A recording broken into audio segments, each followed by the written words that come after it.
A fair-haired young man in uniform stood in front of the castle engulfed in flames and admired the fire. A man and a woman, dressed in luxurious court clothes and jewels, shouted at his back that he would not get away with this. He turned to them and spread his arms, saying that it was over and he would never be in their power again. He drew his sword and declared that he would soon control this country and the people in it. He raised his blade to strike and thus plunged himself into darkness. Having killed the man and the woman, he turned and walked away, no longer looking back, and his gaze was directed into the abyss. "Expect more," was written on the screen of the phone held by the woman, upset that the story had ended at the most interesting point. Sometime later, dressed in a business suit, she sat in the office and looked with irritation at the sheet with the received order. She was very angry and loudly protested that she was being transferred to the equipment management department. The boss explained to her that the other day she had brought another employee to tears, and he had even submitted a letter of resignation.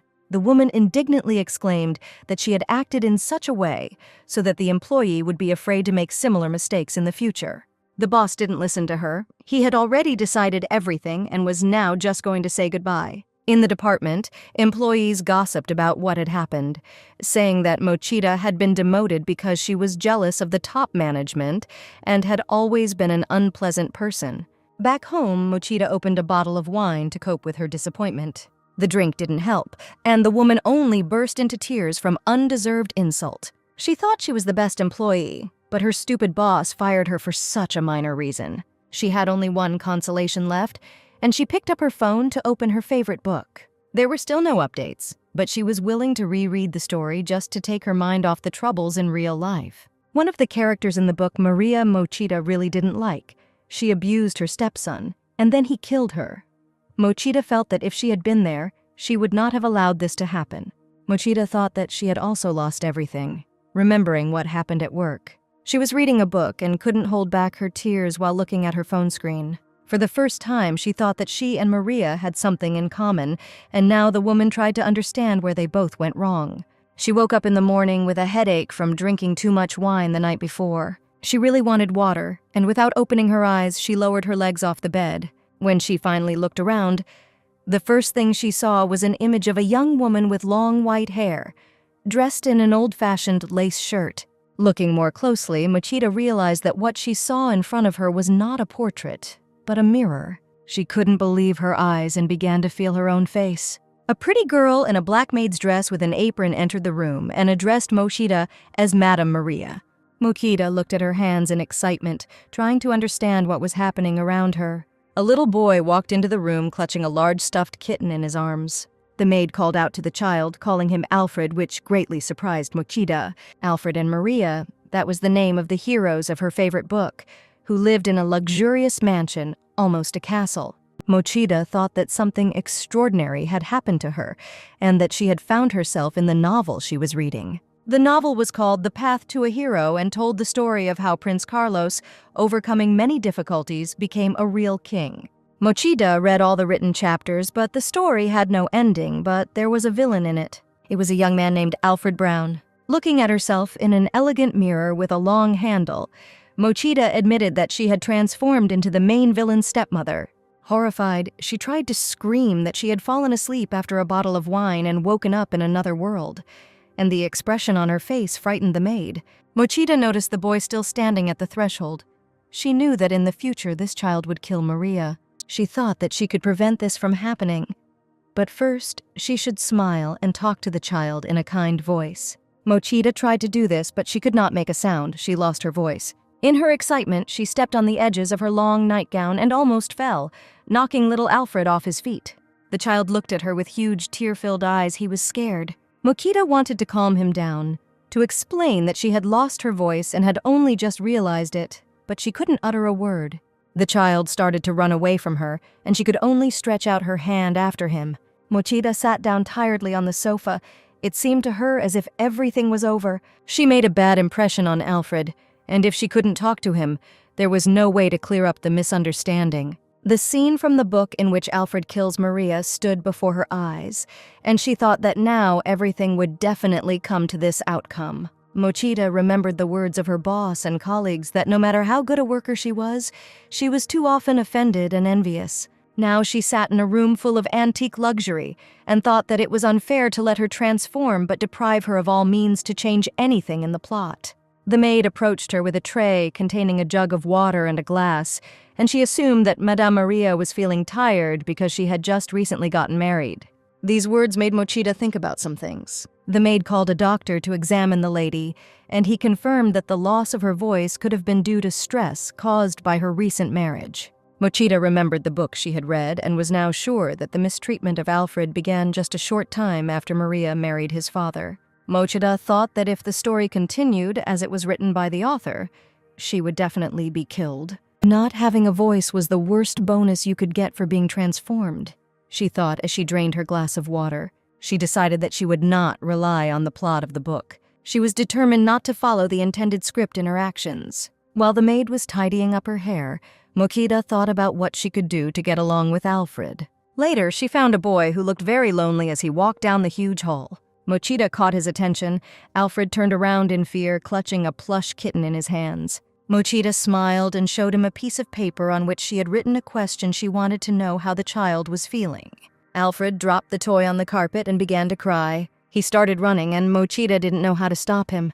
She picked up a toy kitten from the floor and angrily wondered how it was possible to become a friend to a child she couldn't even approach. In the book, Maria is killed on Alfred's 16th birthday, and almost nothing is written about his childhood. She thought that little was known about him because he was a villain. The next time Mochida saw Alfred, the boy was coming down the stairs. The child was very sad and ready to cry again. Mochida wanted to approach Alfred, but again she stepped on the hem of her dress and began to fall. She fell to the floor, dropping the toy she was about to return to the boy. Tears were rolling down Mochida's eyes, and Alfred looked at her with horror. Suddenly, they both heard someone's voice and turned towards it. It was the Duke who returned. He was a tall and handsome man. He entered the hall, and all the servants lined up in 2 lines to greet him. Mochida knew this character. This man was Maria's husband, Zakar. Now it was her husband, and she could not contain her own emotions, because only because of this could she not regret the transformation that had happened to her. The Duke stood over her and rudely asked why she was sitting on the floor. He said it was very indecent, and his face showed contempt. Mochida couldn't believe that this man didn't even want to help his wife who had fallen and couldn't get up. Another man came with Zakar, and they left together, discussing some business. Mochida rose to her feet on her own, seething with anger. Zakar did not pay any attention to what was happening behind his back. Suddenly, the Duke noticed his son and called him, saying that at 5 years old it was no longer worth messing around with soft toys. Alfred turned around. He was holding the same rag kitten in his hands. The Duke said that in the future, Alfred would have to serve the king as his father had done, and that now he should have no time for such nonsense. The father and son looked at each other, and the man looked displeased, and in the child's eyes there was disappointment and also fear. The Duke grabbed his son roughly by the arm and dragged him along, telling him it was time to practice swordsmanship.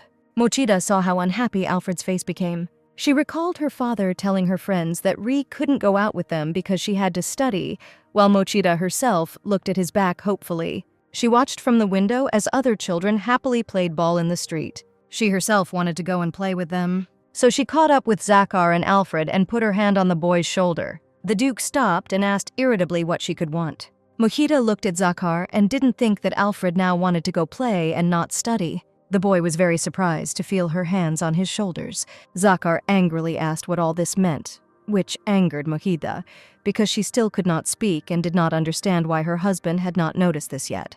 Mochida opened her mouth, but no sound came out. She wanted to ask the Duke if he really hated his own son.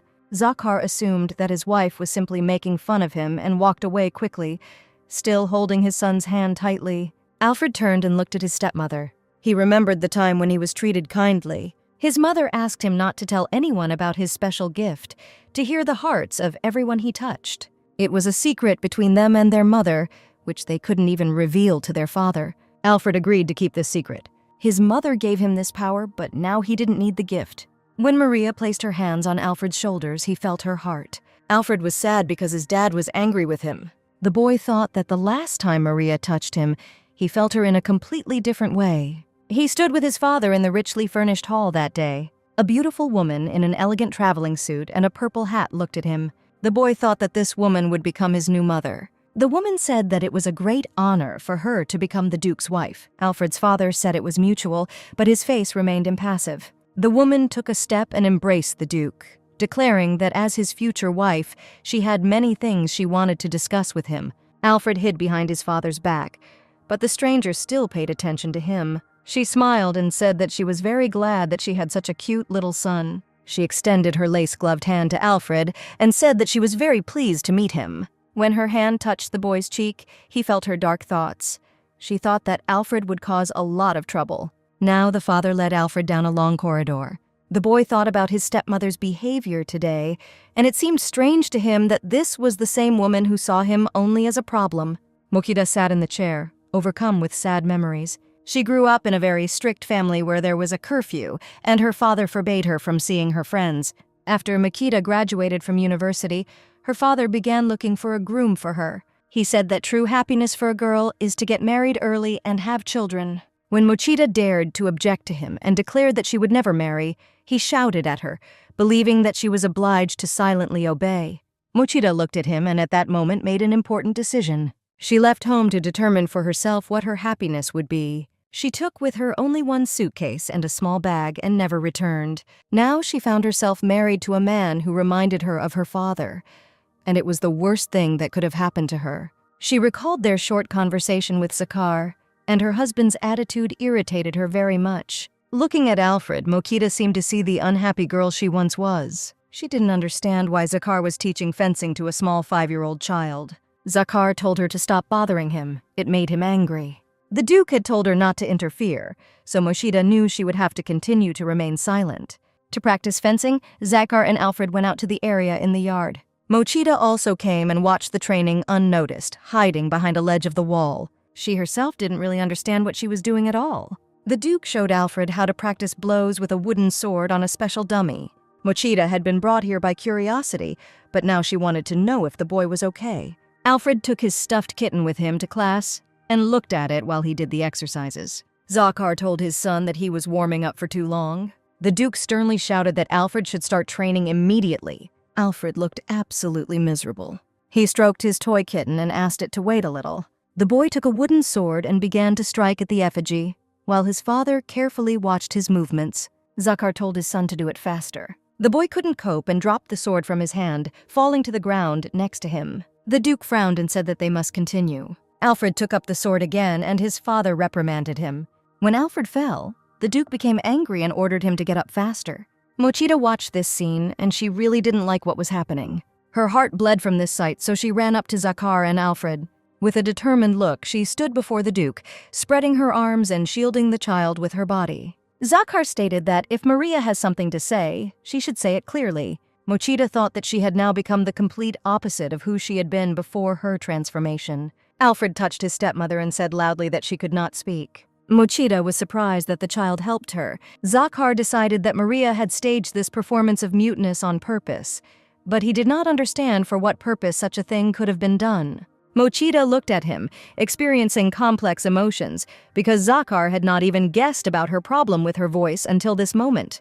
The Duke noticed that just yesterday his wife had been speaking normally, and during this conversation, another person approached them. It was the Duke's assistant who came up and explained that at the moment Maria was indeed unable to speak. He handed Zakar a piece of paper on which the doctor described the symptoms of the Duchess's illness. The young man turned to Mokita and introduced himself. His name was Melio. He bowed and explained that this was their first meeting. Melio handed the Duchess a paper and a pen that he had brought with him. Mochita was surprised at how attentive her husband's subordinate was. Now she could write that she had lost her voice for some unknown reason, and that she would try to cause her husband as little inconvenience as possible. Zakar looked at his wife with a piercing gaze. For the first time, Mochita thought that the reason for how Alfred from the book turned out was not only because of Maria, but also because of his father's excessive strictness. Maria and Zakar had a common fate. They were both supposed to be killed by Alfred, but Mokita would like to be saved together. Zakar said that she had already caused him a lot of trouble, but from now on she should try not to interfere anymore. Mochita realized that he still considered her a nuisance. The Duke turned to his son and declared the training over. Alfred looked at his father carefully when he added that he needed to be less lazy. Zakhar turned around and left, and Mochida thought that she was the only one who could save everyone. Melio caught up with the Duke already in the castle. Zakhar did not believe that Maria had lost her voice so suddenly. He thought that his wife was planning something. Melio suggested bringing a certificate receipt from the doctor. Zakhar ordered his assistant to keep a close eye on Maria because her evil disposition had been known for a long time. Melio said he would do everything. The assistant was worried that even at home the Duke could not fully relax. The marriage with Mary was concluded by order of the king. At this time, Alfred was sitting on the bed in his bedroom and hugging a toy. The maid came in with a tray of food and, smiling, said that the boy had been training hard and probably wanted a snack. The maid saw that Alfred was crying and asked if he was hurt. She became alarmed and wanted to call a doctor immediately. Alfred continued to cry. He wanted to run away from this place. But a moment later, he wanted to stay even more. It would be best to stay and be with his mother. Thinking about this, Alfred hugged the rag kitten. Someone knocked on the door and Alfred invited the visitor in. It was Maria, his stepmother. Alfred was very surprised by her appearance. Maria brought the first aid kit. She was smiling. Alfred jumped out of bed and declared that he was fine. He was not in any pain. His knees still hurt, and the boy couldn't pretend that he didn't feel it. He squatted down, barely holding back his tears. Maria sat down on the floor next to him and said that the abrasions looked painful and needed to be taken care of quickly. When she began to treat Alfred's knees, he was able to read her feelings again, and now looked at his stepmother with wide eyes. Maria warned him that the medicine would sting a little, but it would only take a few seconds. She treated the abrasions with a special solution. Alfred heard her thinking that he was having a hard time too. Maria thought he was being trained too harshly for a 5-year-old. Maria's face looked sympathetic, thinking about Alfred having to try his best through tears. Alfred looked at her and smiled widely. Mochida noticed that the child's expression rarely became happy. Maria finished the bandaging, and Alfred realized that she thought he was a funny child. Alfred was surprised that anyone thought he was funny. The other children he tried to play with called him boring. Alfred smiled. It was the first time he had been called funny. Maria put away the instruments and medicines. She thought that these training sessions, which were too difficult for the boy, would continue. She didn't know if there was any other way she could help Alfred. Alfred looked at her with wide eyes and said that he was a good man and therefore would do everything in his power. Mochida thought that the fact that the boy himself said so changed things. She took her first aid kit and was about to return to her room. Alfred stopped her, holding her by the skirt. He asked if she was leaving. Mochida tried to answer but still couldn't. She covered her mouth with her hand and thought it was all very cute. The boy looked at her trustingly. He thanked her for her help. Mochida said goodbye and left the room. Alfred told his kitten that Maria had surprised him very much by being so kind to him. He always thought that his stepmother was an evil person. Now Alfred would like to know what she is really like. The Duke was in his office at the time, about to listen to Melio's message. The assistant told him that the Duchess and his son were beginning to get along well. Melio noticed that he hadn't seen Alfred smile so sincerely for a long time. The Duke's expression remained cold and gloomy. Melio turned away to hide his grin. Father and son seemed so similar to him. Melio asked if it was not good that this Duchess and Alfred became friends. Zakhar noted that one should not underestimate Maria. Melio said that everyone knows how Maria used to make fun of other girls who stood out too much from her. Maria came from the house of the Marquis of Darna, and the marriage with Zakhar was concluded in order to place this family under surveillance. The king suspected that the Marquis was the main instigator of the recent rebellion. Zakhar assumed that his wife was only pretending to be obedient and having lost her voice. But this was all some kind of political game. During dinner, Mochida was amazed by the abundance of delicious dishes that she saw on the laid table. She looked at the chair opposite and thought that Alfred would soon sit there. But instead of the boy, Zakhar appeared. The Duke and Duchess had to dine sitting opposite each other. They looked at each other in silence, and Mochida thought that if she didn't act stupid, everything would still be fine. The Duke was drinking wine, and Mochida, watching him, thought that she too would like to drink a glass. She watched the Duke too closely, thinking that she loved good wine, and he noticed the look. Zakhar looked at his wife and asked if Maria wanted red wine. Mochida was very surprised by such care from her husband. She was pleased to feel it. She watched with joy as the maid filled her glass. It was a fragrant wine, much better than what Mochida drank in her world. Looking at how Maria enjoyed alcohol, Zakhar noticed that after the wedding, she seemed to have become a completely different person. Mochida froze in surprise, looking questioningly at her husband. Zakhar said that he thought that Maria shouldn't drink wine. Mochida realized what a mistake she had made. She was very scared by this mistake. The Duke put down his own glass and asked her directly who she really was. Mochida simply forgot that Maria was not allowed to drink alcohol. Zakar looked at Maria, frowning. Mochida was afraid that he had guessed about her secret, about reincarnation. But Zakar suggested that Maria had a second personality. Mochida didn't understand what he was talking about. Zakar thoughtfully said that people with two personalities behave very differently. Their tastes and preferences change. This could explain all the recent oddities. Mochida thought she was saved, but she continued to be very nervous, which caused the Duke to ask even more questions. The woman found it strange that Zakar was unable to notice that there was now a completely different person in his wife's body, but he could assume a second personality. Mochida needed to remain vigilant because even after reading the novel, she still didn't know all the details of Maria's life before she moved into her body. The Duke rose from his chair and looked thoughtfully at the cutlery. He took a few steps towards his wife and said that she was a big liar. He leaned closer to her and took the knife from the table. Zakar put the blade of the knife to Maria's throat. Without removing the blade from Maria's throat, the Duke asked if the woman had been replaced by someone else. Mochida was very scared, but she still couldn't speak. Her voice never returned. Zakar thought that Maria would immediately speak up after the threats, but nothing came of his plan. The woman remained silent. The Duke said he didn't know what the woman was going to do. He stated that if it turned out that she was a liar or an imposter, he would kill her. Zakar let go of his wife and put down the knife, warning Maria to be careful. Mochida thought in horror that if things continued like this, the Duke would kill her before Alfred did. Returning to her room, she decided that something urgently needed to be done about Zakar's suspicions, because otherwise her life was in danger. Mochida remembered reading that Maria came from the Darn family, the main suspects in organizing the uprising that had broken out. In essence, when Maria got married, she found herself a hostage. Mochida threw herself onto the sofa, suffering from a terrible headache. Suddenly, the woman heard some sound and turned around. Alfred stood hesitantly at the threshold of her room. "Hello," said the boy, waving his hand at her. Mochida was happy with him. She still couldn't believe that this child could kill her in the future. Now the Duchess had another real problem with Zakar, who had to be avoided after the knife scene that had happened at dinner. With a wide smile, Mochida beckoned Alfred to come closer. She was very surprised when the boy left without saying why he had come. In the evening, sitting in front of the mirror, Mochida saw Alfred standing on the threshold again. The boy just looked at her through the half-open door. Mochida was surprised by his behavior. She turned carefully to Alfred. This time, everything was going to work out.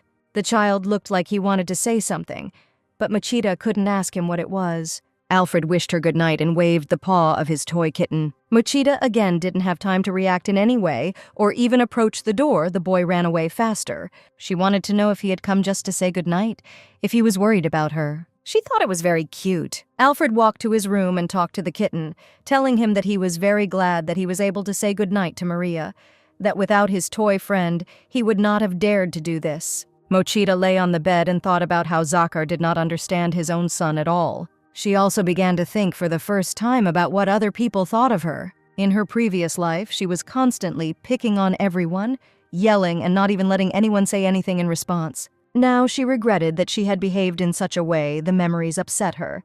The next day arrived, and in the morning rays the castle seemed especially impressive.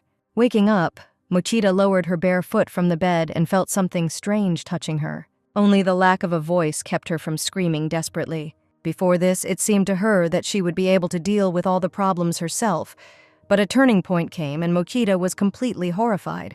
Alfred, frozen on the threshold, saw how scared she was. Only the boy did not quite understand the reason for this fear. There was a small mouse sitting on the floor next to Maria's bed, and that was what caused her to panic so much. The mouse approached the pen with which Maria wrote her messages and sniffed it. Mochida waved her hand, trying to call someone for help.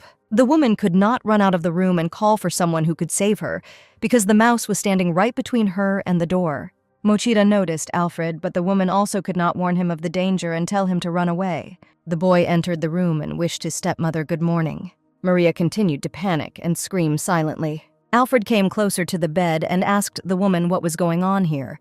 The boy thought it strange that Maria was afraid of mice, but she was terrified. Alfred thought the mice were cute, not scary at all. He smiled at Mary and said that she could leave the mouse with him. He stretched out his hands to the mouse and told it not to scare Miss Maria. Alfred took the mouse out of the room and released it far away from the door of that room. Mochida was amazed that the boy was able to pick up the mouse with his hands and that he helped her. Alfred returned to her, assuring her that everything was fine now. Mochida impulsively squeezed his hands in hers, and he felt her gratitude. She took a piece of paper and wrote thank you on it. Alfred laughed happily in response. Mochida wrote that Alfred could come to her with his problems and suggested that they help each other. Alfred remembered reading in a picture book that friends help each other when they get into trouble. He told Maria about this and asked if this meant that they would now be friends. Mochida thought about his words. She wrote the answer on a piece of paper and thought that their rapprochement was happening too quickly, but it was good that the plot was developing. She was pleased that she was one step closer to preventing disaster. Mochida smiled at the boy and decided that she would be his friend. This delighted Alfred. He exclaimed that he was very happy about this friendship. Then Alfred became serious and said that he needed Maria's help in one matter. Together they went to the alley in front of the castle. Alfred admitted that when he plays tag with other children, he is always caught first. And when the boy caught up with someone, he often fell, so other children looked down on him. Now he wanted to learn to run fast. Alfred thought that Maria had fast feet. She was surprised by this observation. Alfred said that when he was fencing with his father, Maria came running to him very quickly. Mochida agreed with a smile to help her stepson with training for the classes. The woman was dressed in trousers and a blouse. She wrote to Alfred to show him how he could run. Alfred started running, and Mochida immediately saw that he was doing it very slowly. Even if she had walked at a normal pace, she would have been able to overtake him. After a few steps, the boy tripped and fell, to Mochida's horror. The woman ran up to the child and made sure that there were no injuries. Alfred was very upset, and Mochida thought that a lot of training would be needed. Mochida felt herself burning with excitement. There was nowhere to retreat. She decided to do not only running with her stepson, but also other training, and among other things, she took a wooden sword. She wrote out a list of exercises for Alfred, some of which were intended to increase his endurance, others aimed at increasing the strength of his arms. The boy was excited by how many tasks were on the list. He was not sure that he could cope with all of them. Mochida ran along the alley with Alfred. Melio saw them training together. He had to tell the Duke about this. The Duke was surprised by the news his assistant brought. He would like to know what his wife is planning. The Duke decided to go himself and check what was going on. After classes with her stepson, Maria climbed the stairs, and tired Alfred tried with difficulty to keep up with her. The boy stumbled on one of the steps and began to fall down the high and steep stairs. In horror, Mochida tried to catch his hand, but she simply didn't have time to do it and didn't reach Alfred. The boy was caught by male hands at the very bottom of the stairs. Fortunately, he remained unharmed, and now looked back at his father, who had arrived in time. Mochida breathed a sigh of relief. Zakar started yelling at her, accusing her of pushing Alfred down the stairs. Mochida couldn't believe what she was hearing. Alfred intervened in their conversation and said that Maria was not guilty of anything, but Zakar rudely interrupted him. The Duke said that he forbade Mary to approach his son, and next time there would be no mercy for her. That evening, Mochida drank wine in her bedroom in an irritated manner, shocked by her husband's unfair treatment, which was not justified even by his concern for his son. Mochida thought about how nothing had changed. Zakar continued to behave the same way as her own father, imposing himself on Alfred without taking into account the child's feelings. Zakar was very similar to Mochida's father. With these thoughts in her head, Mochida fell asleep on the sofa without making it to bed, and the next morning she was awakened by a knock on the door. It was Alfred, who came to invite Maria to training. Mochida was very sad to refuse him. Alfred noticed her mood and asked what was wrong. He came up to her and touched her hand. Mochida thought that she was stopping her lessons with the boy primarily for his own sake. Alfred took her by both hands and began to persuade her, promising that he would try. Alfred really wanted Maria to teach him everything. Mochida felt very sorry. She hugged the boy and walked him to the door. Alfred walked away, constantly looking back, determined not to give up. Mochida looked after him and felt sad. She knew she had made the right decision. Mochida knew that Alfred wanted to continue training with all his heart. But Zakar was categorically against his wife communicating with his stepson. Mochida thought about it and came up with an idea. After getting dressed, Mochida resolutely entered the Duke's office to talk to him.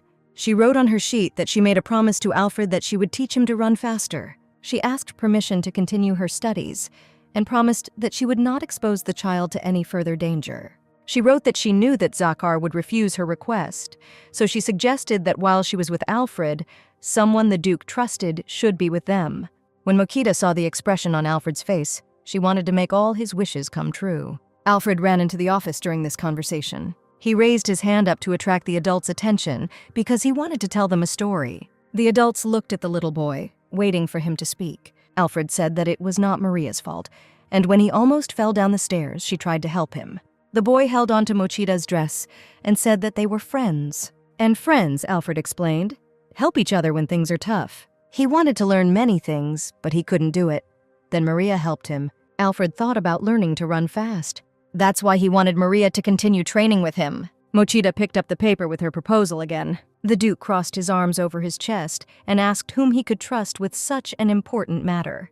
Zakhar seemed not to notice that all eyes were directed at him. Alfred said excitedly out loud that he wished his dad was with him at these training sessions. Zakhar was not happy about this, but he had to go with his wife and son. The Duke sat in a chair on the street and nervously tugged at the collar of his shirt. He did not understand why he was wasting his time on all sorts of nonsense while he was here. Alfred ran down the path with his arms outstretched while Maria counted down the time. Alfred objected that all this was not nonsense. Maria explained to him that it was essential to first enjoy the feeling of balance. This would serve as a warm-up and would be useful when running fast. Mochida could tell a lot about training, but even if she could talk, Zakhar still wouldn't understand her. The Duke got tired of sitting in the garden and asked Melio to continue watching Maria and Alfred. The boy clung to his stepmother and watched his father go. The Duke announced that he was returning to work and did not even turn around as he left. Alfred was very upset, and Mochida thought that it was an ugly act on Zakhar's part towards his son. The boy almost cried and thought that his dad really hated him. Mochida saw how upset he was and did not know how to console him. She sat down on the ground next to the child and put her hand on his shoulder.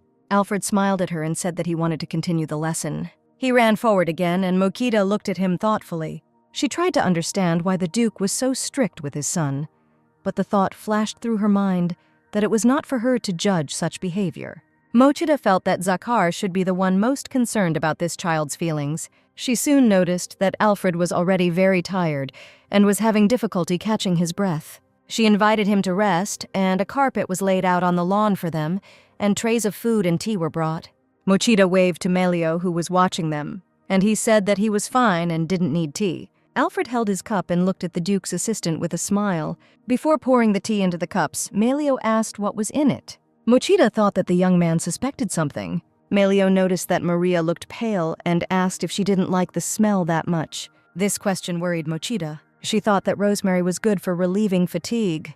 Alfred looked at her, wanting to read her thoughts. Mochida made the tea herself, but she didn't want to admit it so as not to arouse even more suspicion. Alfred touched Maria and said that the tea smelled like that because it had rosemary in it. Mochida was surprised by what the boy said. Melio smiled. He didn't expect Maria to be well-versed in herbs for tea. Pouring the tea into cups, Melio confirmed that it was a good remedy against fatigue. Mochida thanked Alfred for his help and asked in a note how he knew there was rosemary in the tea. She assumed that the boy had such a keen sense of smell. Alfred said that the maid explained to him that Maria had prepared the tea to help him get rid of his fatigue more quickly. Mochida thought that she didn't know if there was magic in this world. Soon, a new test awaited Mochida, even though she had been informed about it for several days. Having pinned a black rose to her dark red dress, the Duchess was about to go to the ball, which made her very nervous. The dress was very fluffy, and Mochida also wore lace gloves and an open-work necklace, and another black rose was woven into her light hair, and she really wanted to know how strange she looked in all this. Dressed in a festive waistcoat, Alfred admired how beautiful Maria looked. The Duke was also waiting for Mochida to go to the royal party. Mochida took her stepson by the hand. The boy was in a joyful mood. The Duke walked ahead and, as always, did not look back at his wife and son. In the glittering hall, luxurious ladies and gentlemen whirled in a dance. Zakhar, Maria, and Alfred stood in front of the door, which was guarded by sentries. Zakhar turned to his wife and said that she should simply follow him without leaving a single step. Mochida thought that she had no choice anyway, since she couldn't even speak. It was a royal palace, and dancing couples were circling right in front of the royal throne. Mochida was shocked by the magnificent sight that opened up to her. A red-haired man wearing a crown sat on a throne, and next to him, on a smaller throne, sat an equally red-haired boy. Mochida looked at the king and then turned her gaze to his son. It was Prince Carlos. She recognized him immediately. Mochida saw the hero of her favorite book with her own eyes. She could not believe that she managed to meet Prince Carlos in real life. Zakar turned to the king with gratitude for the invitation to this evening. The king smiled and said that he was grateful to the guests for coming. He asked the Duchess what her married life had been like. He considered Zakar a wonderful man, but unsociable. Mochida bowed, but still could not answer. Zakar explained that his wife cannot speak due to an unknown illness. The king noted that Zakar's mood had changed dramatically. Mochida looked at the king with excitement, thinking that everyone knew that her marriage was arranged by his order, for political reasons. The king turned his attention to Alfred and noted that Alfred had grown a lot since their last meeting. The boy became embarrassed and hid behind Mochida. Zakar gave him a stern reprimand, but Mochida smiled encouragingly at the boy. The king watched this scene, lost in thought and stroking his beard. The red-haired prince jumped up from his throne and exclaimed that he had missed Zakar very much and was looking forward to their new meeting. Carlos wanted Zakar to tell him stories about strategy and tactics again. The Duke was also glad to meet them, and both smiled at each other. The king said that he had completely forgotten that Carlos liked Zakar so much, but he explained to his son that he and Zakar had a lot of important things to do today, so Carlos had better go play with Alfred. The prince clearly did not like his father's order, while Alfred looked at him with hope. Carlos didn't even look at Alfred, while his father showed confidence that the children would have a better time than the adults. The prince wanted to talk to Zakar, but the king said that it would happen at any other time. Carlos ordered the confused Alfred to follow him and quickly walked away. Alfred eagerly hurried after the prince. Both boys went out into the garden with fountains, where other children were already waiting. 2 boys and a girl greeted Carlos with an offer to play tag. Alfred smiled and waved at them. The children were not happy that he had come too. One of the boys called him a nightstand. It was the same child who had laughed earlier when Alfred fell. Alfred excitedly exclaimed that he had learned, but the prince looked at him with distrust. The other children didn't believe his words either. Then Carlos said that Alfred would be the first demon in this game. The children started running in different directions. One of the boys was running very close, even with his hands behind his head, and looking mockingly at Alfred, and he understood that it would be very easy. Alfred easily caught up with him and touched his back. The boy was very surprised that Alfred caught him so quickly. Alfred said that he began to run much faster. All the children looked at him with distrust because they thought he was slower than the turtle. Alfred explained as he ran that he had simply been training a lot. The boy really enjoyed running as fast as the others. Prince Carlos looked at Alfred with a strange expression on his face and then tripped Tom. Alfred fell to the ground, hit hard. Carlos came up to him and, smiling as if nothing had happened, extended his hand to him, asking why he fell. Alfred thanked the prince and then touched the offered hand. He felt with horror the stream of hatred directed at himself that emanated from Carlos. At this time, Mochida was trying to cope with the excitement that had overcome her from meeting the prince and the king. She wanted to take some wine for herself, but a man's hand held her by the elbow. Zakar stood next to her and did not let go, not allowing her to continue on her way. The Duke said that since she could not speak, Mary should not go far from him. Mochida didn't understand why he was so worried about her. Zakar invited Maria to lean on his elbow. Mochida tried to figure out if this gesture meant that she should walk arm in arm with him. She had time to think that they were married, so it should seem normal, and she liked that thought. She placed her lace-gloved hand on the Duke's elbow. Zakar turned around and said that he also hated doing that. It was unpleasant to hear these words. The Duke and Duchess walked down the hall arm in arm, but did not even look in each other's direction. People around them discussed them as newlyweds who had a political marriage, calling Maria the villain of the Darn family. Mochida glared at the gossips, but they didn't care that she could hear their conversations. A group of ladies suddenly called out to Maria. They were young, cheerful, and well-dressed girls who were happy to see their friend, but she didn't remember a single face. They laughed and said that Maria and Zakar looked very beautiful together. Zakar didn't like that they said that, and Mochida was worried that she didn't know the names of her friends. One of the girls said that there was no one more beautiful than Maria and Zakar at this evening. Maria felt surrounded by girlish conversations, laughter, and delight. Zakar said that he had things to do and quickly left, leaving his wife alone, despite the fact that he had repeatedly told her not to leave him. Maria's friends loudly admired the jewelry she was wearing. They said they were jealous and wanted to wear something like that, and they had smiles on their faces. Mochida felt as if they were begging her for gifts. She even imagined Maria, with the same smile, throwing precious stones into willingly offered hands. But she had no intention of giving them gems despite their shining looks. Then she finally decided to give the gift to one of her friends. A small candy in a yellow wrapper fell into the girl's black-gloved hands. Mochida hurried away from Maria's friends, not knowing what else to expect from them. She wandered alone through the glittering, huge ballroom. Zakhar noticed that Maria had significantly changed even her manner of behavior with her friends. The orchestra began to play music for a new dance. The king joyfully encouraged the guests to enjoy the evening to the fullest. The ladies and gentlemen whirled in a graceful waltz. The king asked Zakhar why he didn't dance with his wife. Zakhar did not refuse the king's order. He accepted it with a bow. The duke found Maria alone and with a glass of wine in her hand. He extended his hand to her, inviting her to dance. Zakhar explained that this was an order from His Majesty, which could not be violated.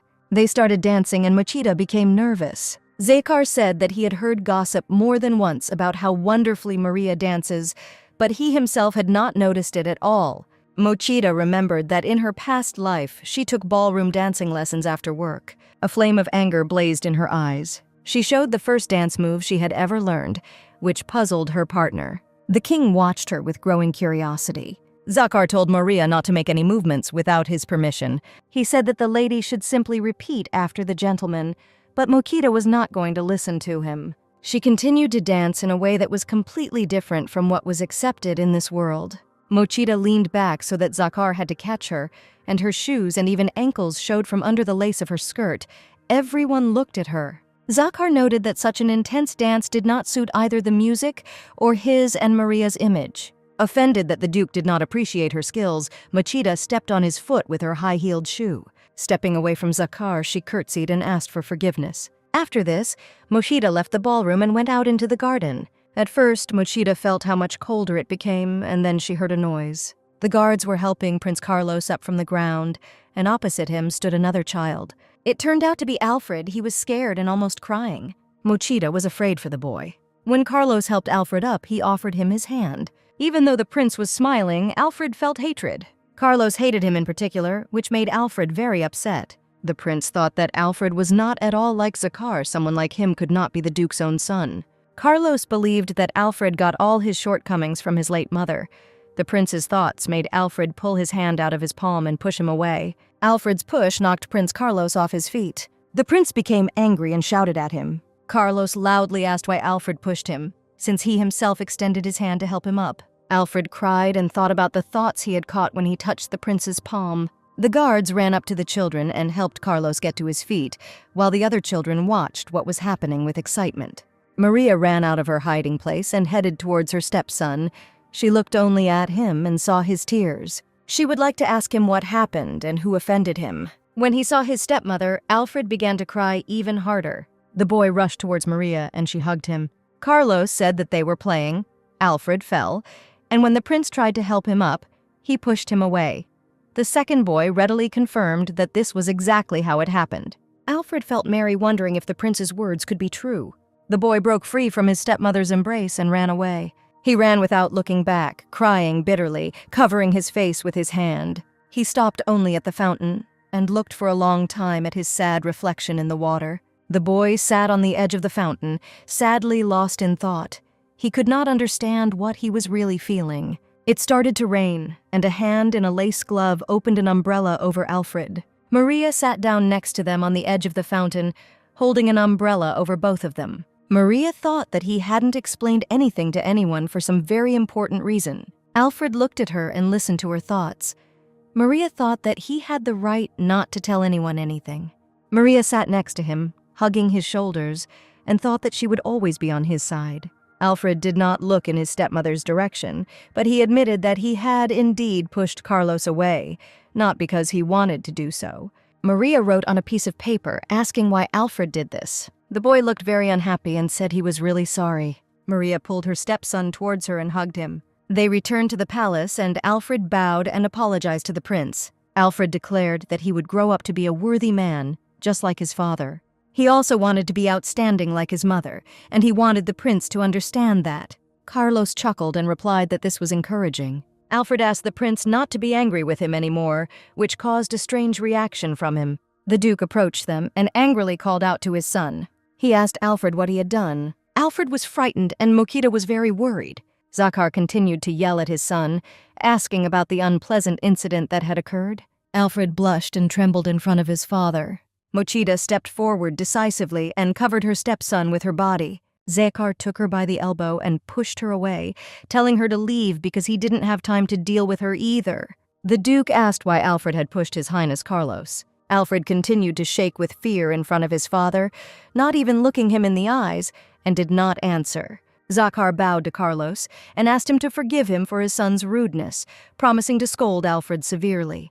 The prince looked away and replied that he was not angry at all, because he believed that Alfred did not do it on purpose. The Duke thanked Carlos for his understanding and said goodbye. When they returned home, Zakar pushed Alfred into the punishment room. The Duke said that Alfred was not good enough to be a member of the Brown family, so he would stay here to think. The boy was very upset and asked his father for forgiveness. Zakar closed the door and left without looking back. Maria and Melio were waiting for the Duke in the hall. Maria was very angry and looked straight at her husband. Zakar explained that this was a necessary educational process and demanded that she not interfere. Mochida thought that Alfred would not have done this without a reason, and if his father had known his son better, the boy would not now be sitting alone in a cold dungeon. Alfred was cold and felt very unhappy. He thought that his father really hated him. Suddenly, he noticed that someone approached the barred window in the locked door. It was Maria, and Alfred asked her in surprise what she was doing here. Maria held out a bun for the boy through the bars. Alfred brought a chair and placed it next to the door so that he could reach the window. He climbed onto the chair and happily took the treat. He felt very hungry. While taking the bun, Alfred touched Maria's hand and sensed that Maria was thinking of staying with him for the whole evening so that he wouldn't be lonely. Alfred said that she shouldn't do that and asked Maria to go to bed. Mochida didn't understand how her stepson had just read her thoughts. Alfred was afraid that he had let it slip and pressed his hands to his mouth, dropping the bun. The stepmother and stepson froze in front of the door that separated them, and the woman thought that Alfred somehow knew how to find out what she was thinking and feeling. The boy stood on a chair and looked at Mochida with hope and fear. Mochida wanted to know how he understood everything, since she was still unable to utter a word. How could this child know about her feelings? Alfred tried to find a way out of the situation and said that he did not expect Miss Maria to come to him here. He realized that everything had become too obvious, and Mochida saw that he was telling her a lie. Both of them thought that things were not going well. Alfred thought with embarrassment that it was impossible for a mere man to know the thoughts of others. Mochida thought that now many situations could become more understandable for her. When Alfred suddenly realized that there was rosemary in the tea, he was sitting next to Maria, his hand on her knee. He simply read his stepmother's mind. Mochida thought it was very unusual for a child to have such power. She wrote her question on a piece of paper, but Alfred replied that it was not true. Mochida then asked if this unnamed reason was connected with that incident with Prince Carlos. Mochida noticed that, by refusing to answer, Alfred was becoming more and more suspicious. She wrote another note and passed it to the boy through the bars. "We are friends," Alfred read. The boy thought for a moment and asked Maria not to tell anyone what she had understood about him. Maria stuck her hand through the bars and extended her little finger to Alfred. The boy took hold of it with his own little finger. Maria thought that he could trust her and that she would never let him down. Alfred looked at his stepmother with wide eyes. Maria promised to never leave him alone again. Alfred sensed her thoughts and burst into tears again. Mochida still didn't let go of his hand and thought about how much pain it had been for him all this time because he was left all alone. Such a small child kept such a big secret, and now he was bursting into tears. As Mochida thought about this, she suddenly felt tears rolling down her face as well. Alfred explained that he could hear the feelings and thoughts of the people he touched. The boy asked anxiously if Maria was afraid of him. Maria thought she was not afraid, but she wanted to know why Alfred did this to Prince Carlos. Her stepson told her that the prince had deliberately tripped him up. Then Alfred touched Carlos as he extended his hand to him. Alfred told with sadness how he felt that the prince hated him. Alfred learned that in his thoughts, Carlos was laughing at his late mother. Mochida heard the boy explain to her that he had suddenly become so angry. He could not say anything to the prince then, but now he cried bitterly. The image of his mother stood before his eyes, and Carlos slandered her. Alfred pushed the prince because of these thoughts. He held Maria's little finger and explained that he should become an outstanding person. He must never allow anyone to insult the memory of his late mother again. Mochida said with a slight smile that she would support Alfred in everything. The boy happily replied that he was very glad that Maria had become his friend. Mochida admired her stepson. She suggested that they continue to try together. The stepmother and stepson were still holding hands through the bars and smiling at each other. They did not hear the steps of the man who was walking towards them. The man saw Maria well because he had a flashlight. The woman noticed the approaching light and turned around in alarm. Maria's husband stood in front of her and wanted to know what she was doing there at night. Her face reflected complex emotions. Zakhar told her that she looked terrible. Mochida thought that her husband had absolutely no idea how to handle girls. Zakhar asked what Maria had planned this time. Mochida wondered what to answer. Alfred shouted from behind the door that Maria had come to him because she was very worried about him.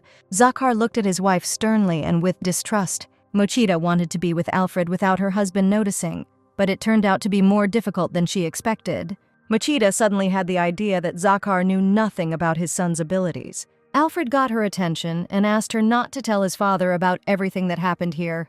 Mochida looked into the boy's eyes and thought that in order for his father to release him from prison, it would be better to sincerely repent than to lie just as sincerely. Zakhar angrily asked where Maria was sneaking off to. Alfred burst into tears and began to ask his father for forgiveness, assuring him that he sincerely regretted what he had done. Zakhar said that everything was clear to him. He took out the key and opened the lock. The Duke opened the door and entered the room where he had previously locked his son. Zakhar sternly told his son never to be rude to members of the royal family, and that next time an apology alone would not be enough to avoid punishment. Alfred agreed with a miserable look. Mochida was very angry with the Duke and again tried to shield Alfred with herself. She and her husband met eyes, and tension sparked between them like lightning. Zakhar didn't even try to find out why Alfred did this, but he asked Maria what she was unhappy about.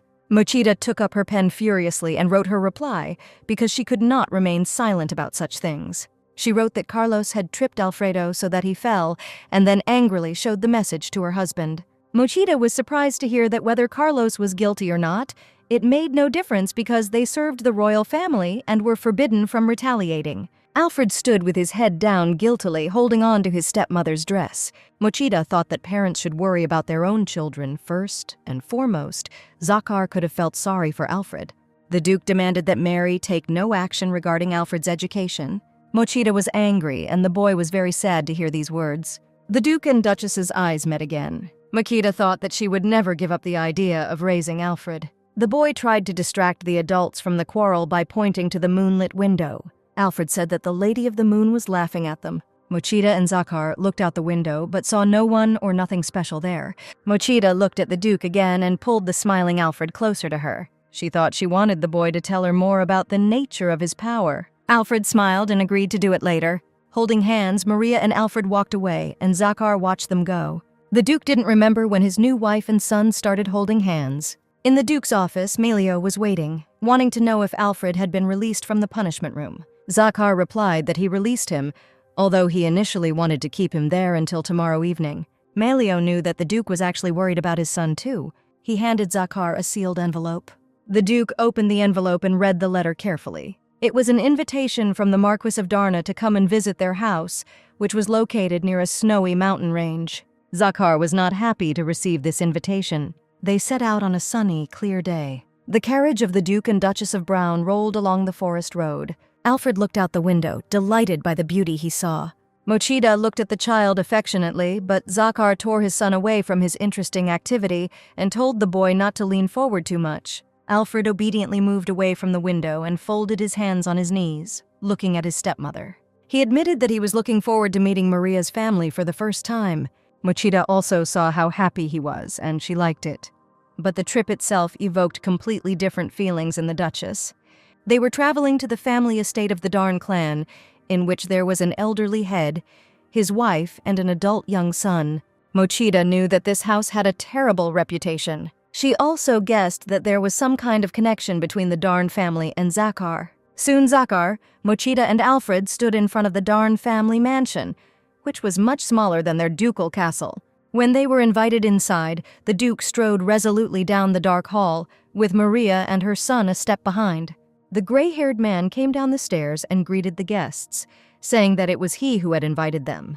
Mochida thought that this man looked too much like a villain. She held on to her husband's back, looking at the master of the house, trying to accept the fact that this was her father, the Marquis of Darn. Zakhar bowed and said that they hadn't seen each other for a long time, but he was glad that the owner of the house was doing well. Marcus Darn replied that Zakar had not changed much since their last meeting either. Then the owner of the house noticed Maria and, complimenting her appearance, asked if she and Zakar had managed to get along. Marquis Darn invited the guests to follow him to sit down and discuss everything. Alfred held on to his stepmother's dress, and Mochida thought that the Marquis had not even greeted her at first, and that Maria apparently did not get along with her father. In the living room, the host and guests sat down on dark upholstered sofas opposite each other. Mochida wrote on a piece of paper that she could not say a word for an unknown reason, and showed it to her father. Marquis Darn chuckled and replied that he had not thought that his talkative Maria would ever be able to remain silent for long. Then he added that he was sorry that his daughter had caused so much trouble to Zakar, and the Duke clearly did not like to hear these words. With a wave of his hand, the Marquis said that Maria was his dear daughter and asked him not to be too strict with her. Mochida clasped her hands nervously and thought that this old man was calling Maria his dear daughter, while he always kept her hostage. Zakar looked at his wife and noticed her excitement. The Duke said that Mary did not cause him any particular trouble. He told Marquis Darnu that Maria had simply lost her voice, and Mochida was surprised to think that Zakar was protecting her. She looked at her husband with curiosity. Marquis Darn suggested getting straight to business. He wanted to expand his mining business, but he couldn't do it without the king's permission. Maria looked closely at her father. She could not understand his true intentions. Perhaps he was trying to use Zakar to gain the royal favor. The Duke asked what exactly his interlocutor meant. Marquis Darn replied that he had not at all hoped to receive an immediate answer. He was offering Zakar a tour of the mining site so that the Duke could better understand what was happening. Zakar believed that the mining industry should be thought through carefully and all the details taken into account. The Marquis laughed and said that everything was exactly like that and that he considered Zakar an intelligent man. And then Mochida heard that her father would have loved to see her and the Duke have children, and these words were unexpected for her now. She was angry that the old man was talking about such things in front of Alfred, although he could clearly see that the boy was sitting there. Marquis Darn asked Alfred who he would like more, a brother or a sister, but Alfred became nervous and did not answer. Mochida saw the boy's excitement and extended her hand to him. She hugged her stepson, ready to protect him. Mochida thought angrily that she already had a child. Alfred pressed himself fearfully against his stepmother, but also remained silent. Marquis Darn asked mockingly if the boy too could not make a sound.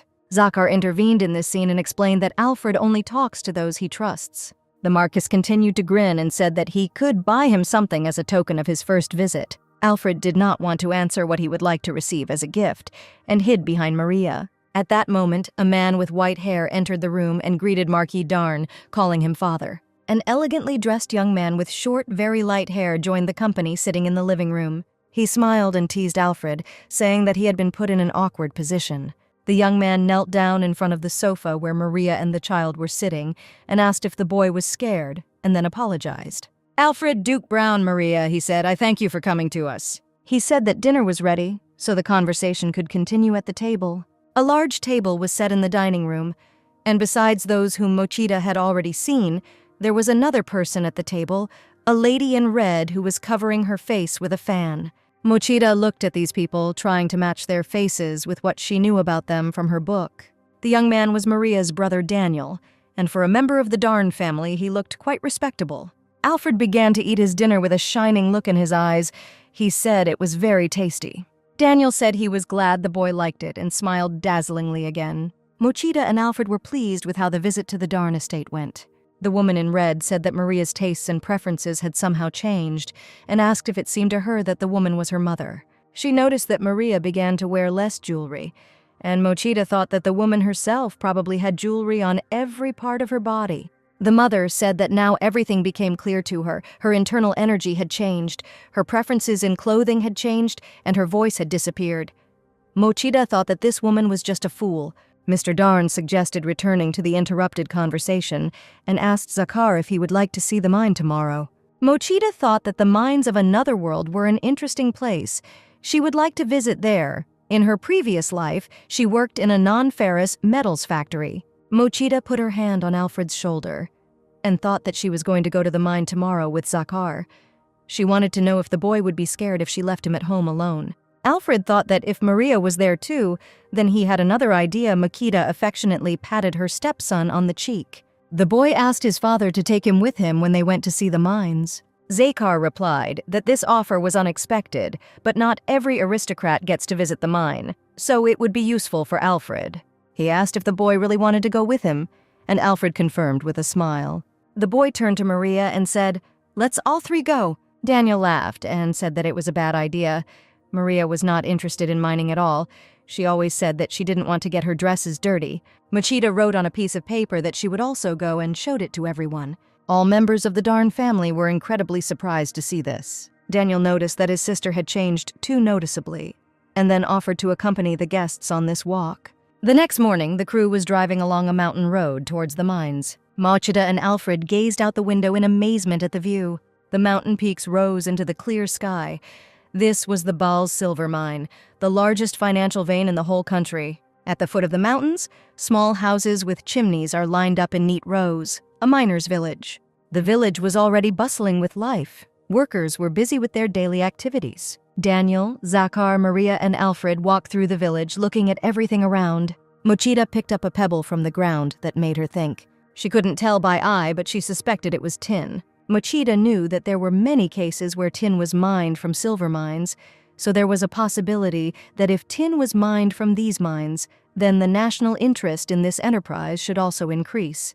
Mochida turned thoughtfully to the men who were not paying attention to her and thought that even if she could speak and shared all the information with her husband, it was unlikely that he would listen to her. She showed the find to Alfred and said that it was a valuable stone, and she wanted the Duke to understand this too.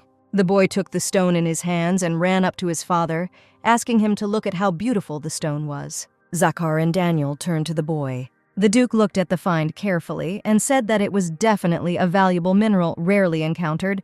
Daniel agreed with him. But it wasn't silver, so Daniel suggested just throwing it away, and he did drop the stone on the side of the road, with Alfred and Mochida watching sadly. The men went to talk to the workers, and Mochida sadly tried to figure out what to do now. She picked up the stone and wrapped it in a handkerchief, deciding to keep it for herself since no one needed it. At that moment, Alfred noticed the entrance to the cave. The boy said that there was something shiny there and ran in that direction faster than Mochida could call out to him. A mine worker shouted after him that he couldn't enter the cave. It was dangerous. Zakar also tried to forbid his son from going down into the cave. Mochida started running after the boy through the stone tunnel. Alfred ran very fast, so it was impossible to catch up with him. Suddenly, the ground under my feet began to shake so much that it became difficult to keep my balance. Mochida thought with fear that it might be an earthquake. When darkness fell, Mochida thought that they had fallen into some kind of trap. She did not understand what they should do in such a place. She really did not want to die. She came to in her husband's arms. Zakar held her on his lap and called her by name. Mochida couldn't believe this was happening. Zakar looked at her, and the woman tried to understand if everything was okay. She realized with surprise that the Duke had helped her. Then she remembered Alfred, who was running into the cave ahead of her. She looked at the Duke in fear, waiting for him to tell her where her son was. Zakar held a lit lantern in his hand and peered into the darkness, trying to understand how they had missed the boy. The sleeve of the Duke's shirt was covered in blood. Mochida noticed with concern that the Duke had suffered while saving her. Zakar noticed her look and said that he was fine, and that Maria should worry about Alfred. The Duke began to call the boy and ask where he was now.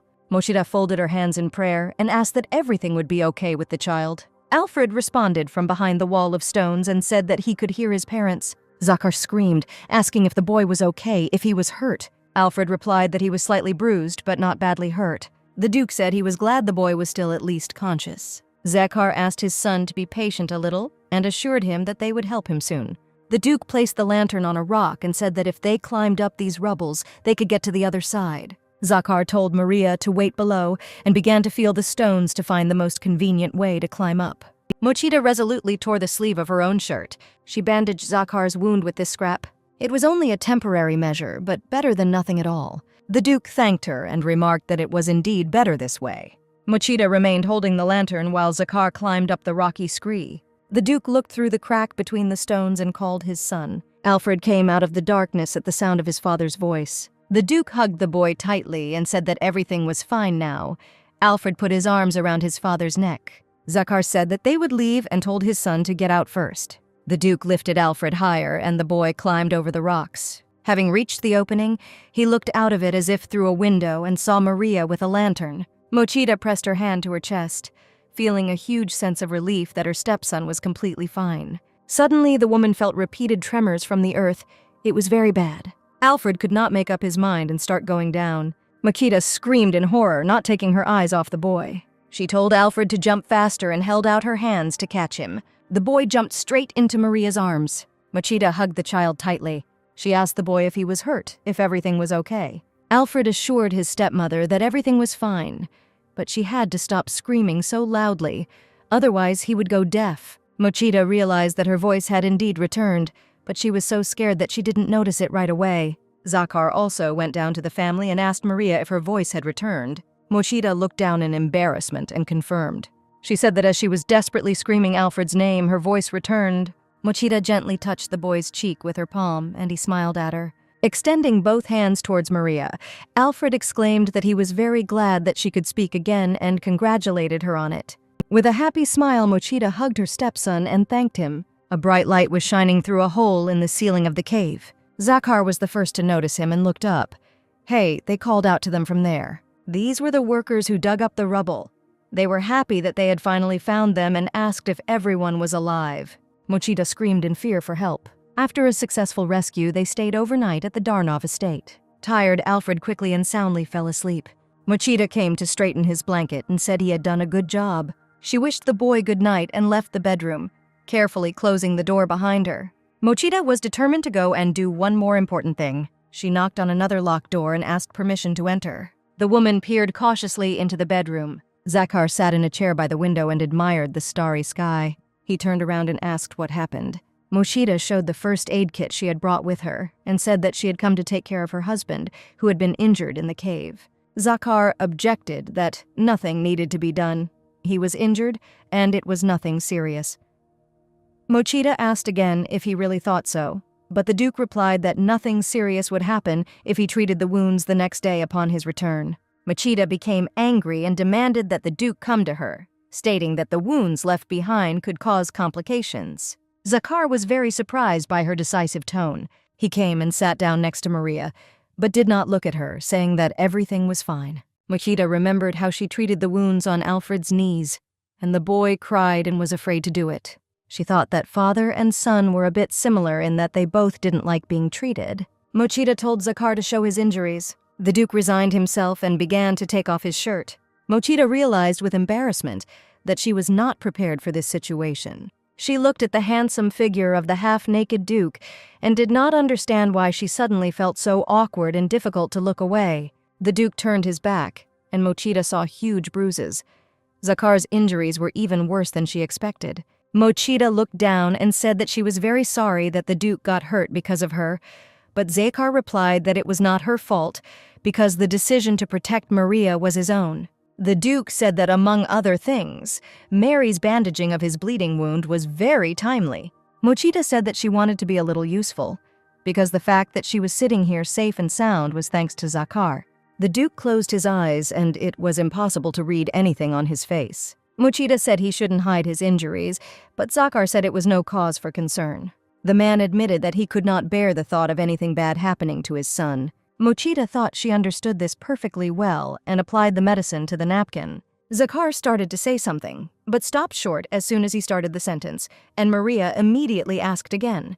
The Duke said that on that day, he decided that Mary had deliberately pushed Alfred down the stairs. Now he realized how wrong he was, and he felt very sorry, and he would like to apologize for that situation. Mochida thought with affection that her husband was a surprisingly honest man. She applied a napkin with medicine to Zakar's back. Mochida said she would remember those words for the rest of her life. She looked at the Duke with satisfaction. The next morning, they got ready to leave for home and said goodbye to Daniel in the courtyard of the estate. Daniel said he was sorry that the guest's visit ended up turning into some trouble. Zakar bowed slightly and said that he was still grateful for the accompaniment and help. But thanks to this unfortunate incident, Maria's voice returned. Apparently, fate itself led them to that cave. Daniel looked at Mochida carefully. He said that his sister had changed a lot after marriage, as if she had become a new person. These words greatly excited Mochida. She laughed loudly and said that a happy life in marriage would change anyone. But she thought that it was necessary to leave here as soon as possible, before more suspicions arose. Their carriage was already standing, ready for the upcoming journey, and Makita thought that she would never return to Maria's family home again. Soon they returned to their castle. A very excited Melio ran up to the Duke as soon as he got out of the carriage. The young man bowed and apologized for coming so early with business, but Zakar immediately asked what had happened. Melio said they received a report that a ship carrying silver destined for the import trade had capsized during a storm. Zakar excitedly asked his assistant about what had happened. He clarified that he wanted to know what happened to the crew, and Melio confirmed that everyone was still alive. But all that huge amount of silver that they had saved for so long sank without a trace. Zakar thoughtfully said that they needed to hurry and find a replacement for this silver. He asked if His Majesty knew about the incident, and Melio answered that most likely he did not yet. The Duke said that all diplomatic issues need to be resolved, so he is heading to the palace right now. Mochida noticed that they had just returned, but Zakar said that he needed to hurry, and that Maria would have to take care of Alfred. Mochida looked at him sadly and said that she understood everything, but asked the Duke to be careful. All that was left for him and Alfred to do was watch anxiously as the carriage drove away towards the castle gates. Entering the house, Mochida sank down on the sofa, exhausted, and exclaimed that she was terribly tired. Alfred asked if everything would be okay with his dad, and if there was any way they could help him. Mochida looked at the boy thoughtfully. Alfred laid his head on her lap and she stroked his hair. Mochida said that this is his father's job and it is not easy, so they can just patiently wait for Zakar to return. To keep the boy from being sad, she began to tickle him and play the fool. Mochida made a scary face and pretended to attack Alfred, and he laughed merrily. Mochida thought that he was really incredibly cute. Suddenly, an unexpected thought came to her mind, because before, in her previous life, she had never thought about having children. Alfred was just something special, she thought, stroking his head. The boy read this thought and asked what was wrong with him. Mochida smiled and said that he had supernatural powers. She remembered how she had already asked him to tell her more about his power. Both thought, Mochida about what she had already tried to ask the boy, Alfred about whether it was worth mentioning it again. Alfred looked at his stepmother and said that Maria was special too. The boy said that his mother and grandmother had the same power, but it brought them a lot of harm, so they told him to keep it a secret. Mochida thought that it was logical. If someone bad knew about this power, they would definitely abuse it. Alfred turned away and added that his powers had a lot of unpleasant qualities. Alfred was used to constantly hearing many different thoughts, including about himself. Someone wished for him to disappear or even die. Alfred admitted that he hears a lot of unpleasant voices. Therefore, the boy tried not to get too close to anyone and kept away from all people. Mochida thought that Alfred had it very hard. The boy exclaimed that thanks to this power he was able to become friends with Maria, and therefore was now happy. Mochida was very touched by these words. She told the boy about this and they hugged each other. Alfred only said that he wanted his dad to have a little rest from his worries too. Mochida looked at her stepson with concern. She agreed with what he had just said. Mochida remembered the sunken ship with silver. She was sure that Zakar had said something about finding a replacement for this metal. A sudden idea came to her mind. In her pocket, wrapped in a handkerchief, she still had the stone she had found near the mine. Mochida took it out and said that it might work just fine. Together with Alfred, they went to the large library in the city. There were so many books there that it delighted Alfred. Mochida was sure that among such a number of books there would be something that could answer her questions. In one of the books, she actually found the information she needed. This was what was needed. The stone found was described in detail in one of the articles. It was said that it is characterized by a metallic luster, the color from brown to light yellow with black veins. Mochida looked at her find with joy. There was no doubt that it was tin. Alfred, sitting on a chair nearby, joyfully exclaimed, "Hooray!" Various materials could be made from tin. An entire industry could be founded on tin alone. Mochida and Alfred returned back to their castle. Melio, who met them, asked where they came from. Mochida explained that they went to the library and asked if Zakar had returned. Melio replied that the Duke was already home, but he himself believed that it was better to stay away from him for now. Maria asked how critical the situation was with the ship capsizing. Melio looked away. It seemed to him as if the Duchess's words cut like a knife. Melio said that the Duke was too busy, so it was better not to disturb him. But Mochida did not listen to the end of his explanation, but went to the house, telling the young man to look after Alfred. The woman resolutely entered her husband's office. Zakhar raised his head from the documents he was looking through. He looked tired and worried. When Maria came closer to his desk, Zakhar apologized and said that he was very busy right now. Mochita said she had something to tell him and held out her stone. Zakhar looked at the find more closely and asked if she had found it during her recent visit to the Darnov mine. The Duke remembered how he and Daniel had already examined this mineral. Mochita announced that she was curious about the stone, so she did some investigating and had no doubt that it was tin. She said that there is a lot of it in the Bal's mine, and it is sold at the same price as silver. Zakhar clarified what is special about this metal. Maria explained that tin is softer than silver and easier to work with. It could be used to create stands for cutlery, molds for bottles, and the process of working with it would be easier. In addition, tin does not rust, and the color and structure are not inferior to silver. Tin has a low melting point, and materials made from it are easy to manufacture. After listening to this unexpected lecture, Zakhar asked if such useful minerals were hidden in this country, then why they were not mined. Yet Maria stated that if things go well, then it would be possible to get gigantic sums of money for the stones that no one needed. Zakhar asked where she found out all this. Mochita thought for a moment that she had given herself away too much. She said that she came from the Darn family. The Bal's mine had been theirs for a long time, so it was natural that she should have a lot of knowledge in the field of mining. Zakhar replied that he could not believe that everything he had once heard about Maria turned out to be a lie. His wife was not at all like that girl, but turned out to be a very diligent person. The Duke said that everyone, including himself, was wrong about her. Maria smiled and said that she should not be taken lightly.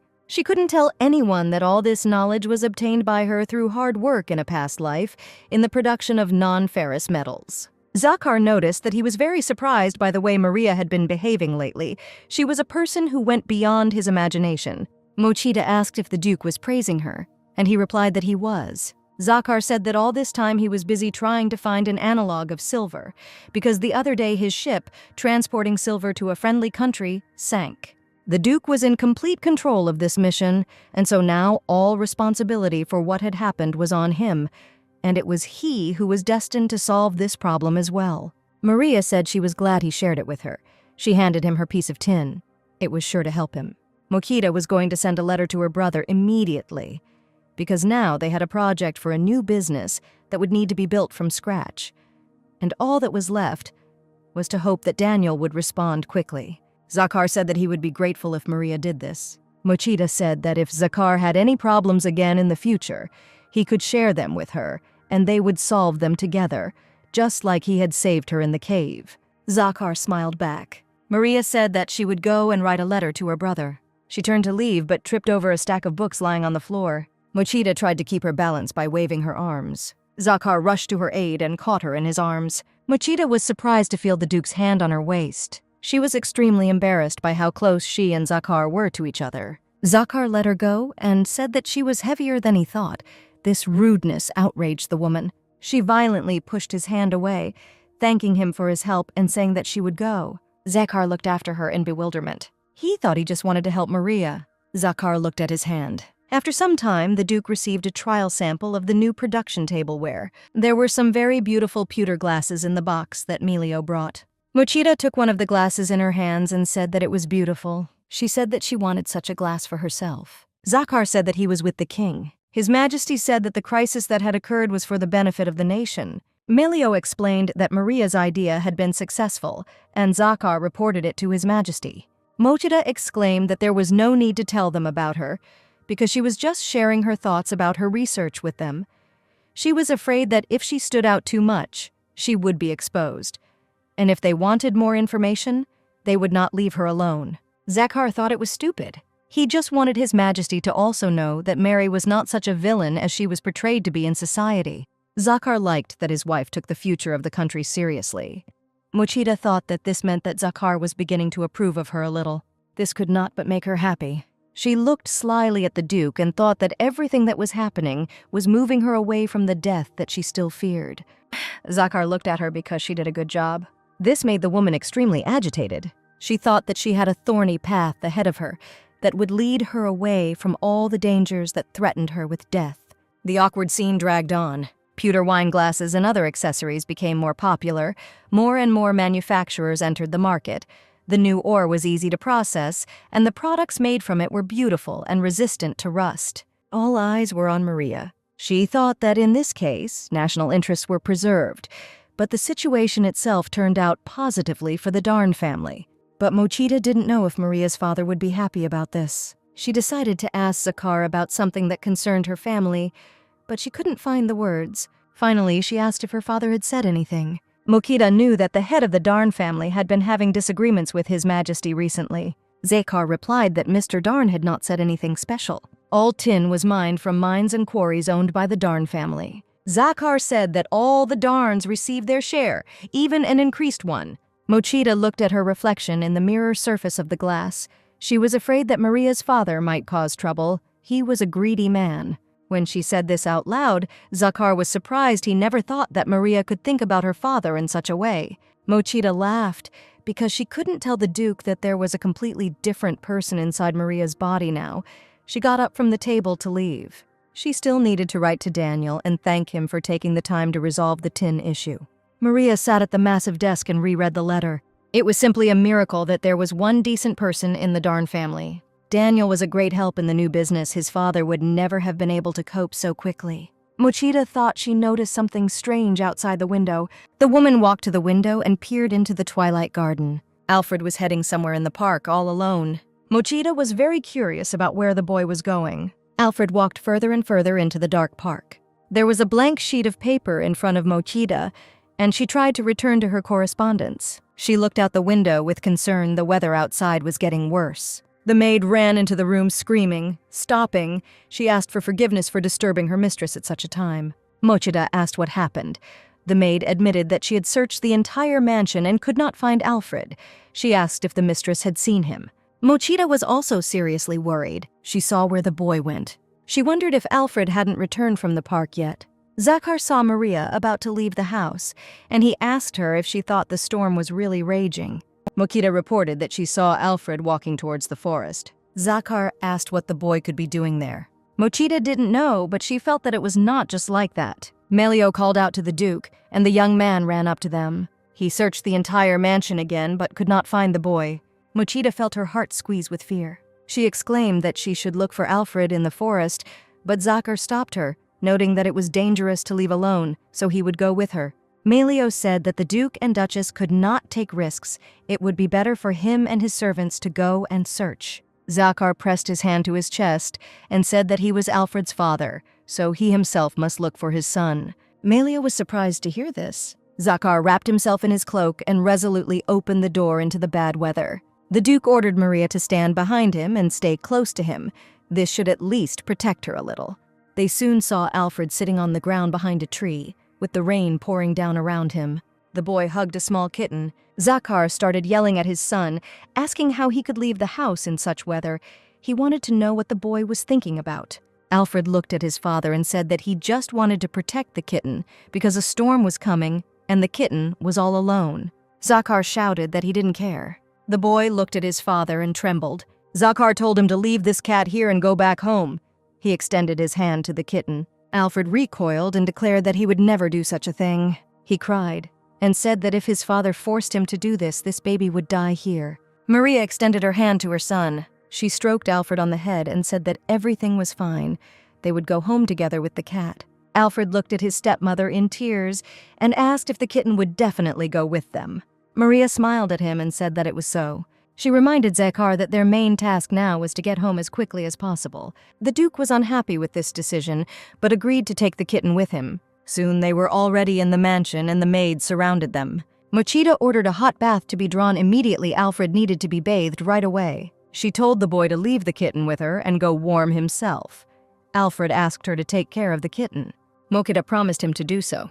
The maids took the boy to his rooms. At this time, Mochida herself was bathing the kitten in a basin of warm water. She said that the kitten was lucky, as if he had met a guardian angel in the person of Alfred.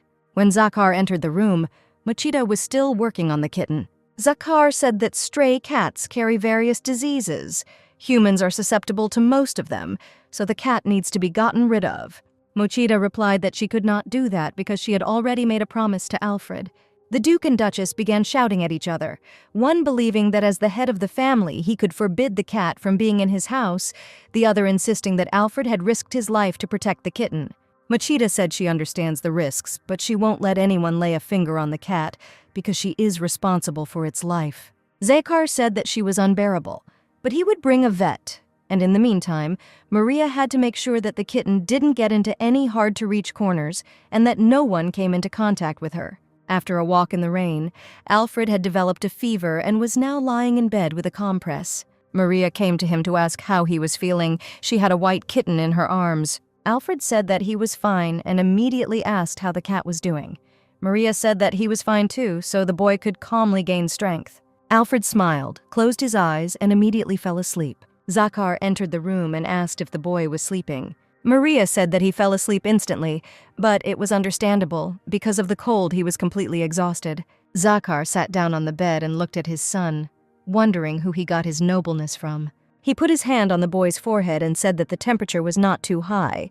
Zakar smiled with visible relief. Maria looked at him with a feeling that was incomprehensible to her. The kitten, which she had been holding in her arms all this time, suddenly jumped onto Zakar's lap. The Duke indignantly demanded that the kitten get down. He asked Maria to help him and stop laughing, and Mokita thought that she had previously believed that Zakar would severely punish her for her waywardness, but he turned out to be a gentler and kinder person than she thought. She took the kitten from him and hugged it. Maria said she would like to know a little more about him. She suggested talking a little. Zakar looked closely at his wife. They moved to the armchairs near the low table.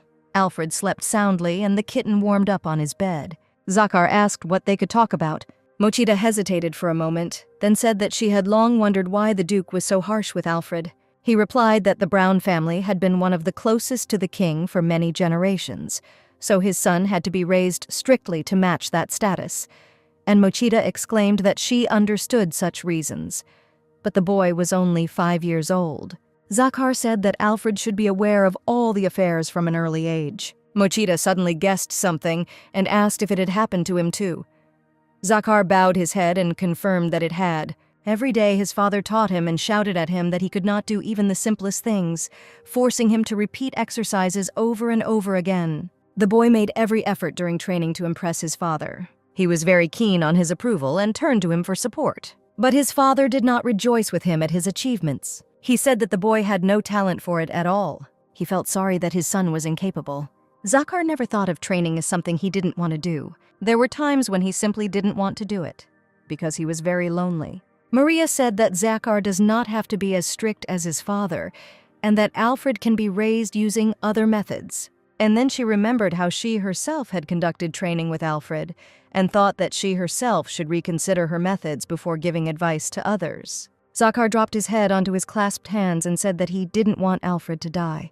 Mochida looked at him blankly. Zakar said that his father died defending the king.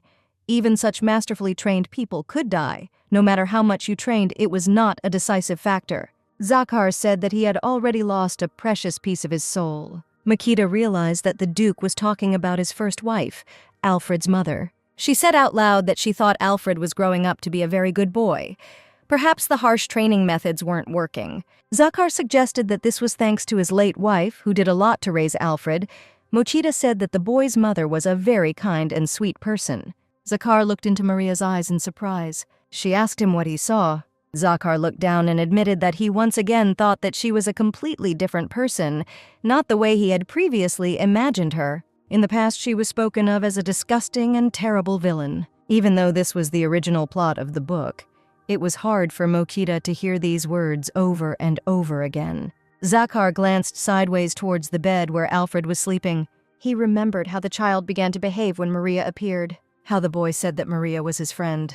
Zakar said that lately Alfred has hardly been silent. He speaks more often than before. Mochida looked at the Duke silently. She thought she wanted to hear it again. After some time, Zakar was sitting in his office and reading. He imagined Maria's smiling face. These thoughts distracted him from his work. Zakar leaned back in his chair and covered his eyes with his hand. It was difficult to concentrate. Suddenly, the office door swung open and Maria ran in. Her face was very excited. Zakar anxiously waited to see what news she would tell him. It was a clear winter day. Alfred was running around happily in his new coat, and Melio was trying to calm him down. Maria told Zakar that they had a serious matter. Zakar did not immediately understand what was happening. He asked what happened to her, why she needed to go to the city. They went to the fair because Maria said she had to buy a present. Maria's face was joyfully excited, and she said that it was a gift for Zakar.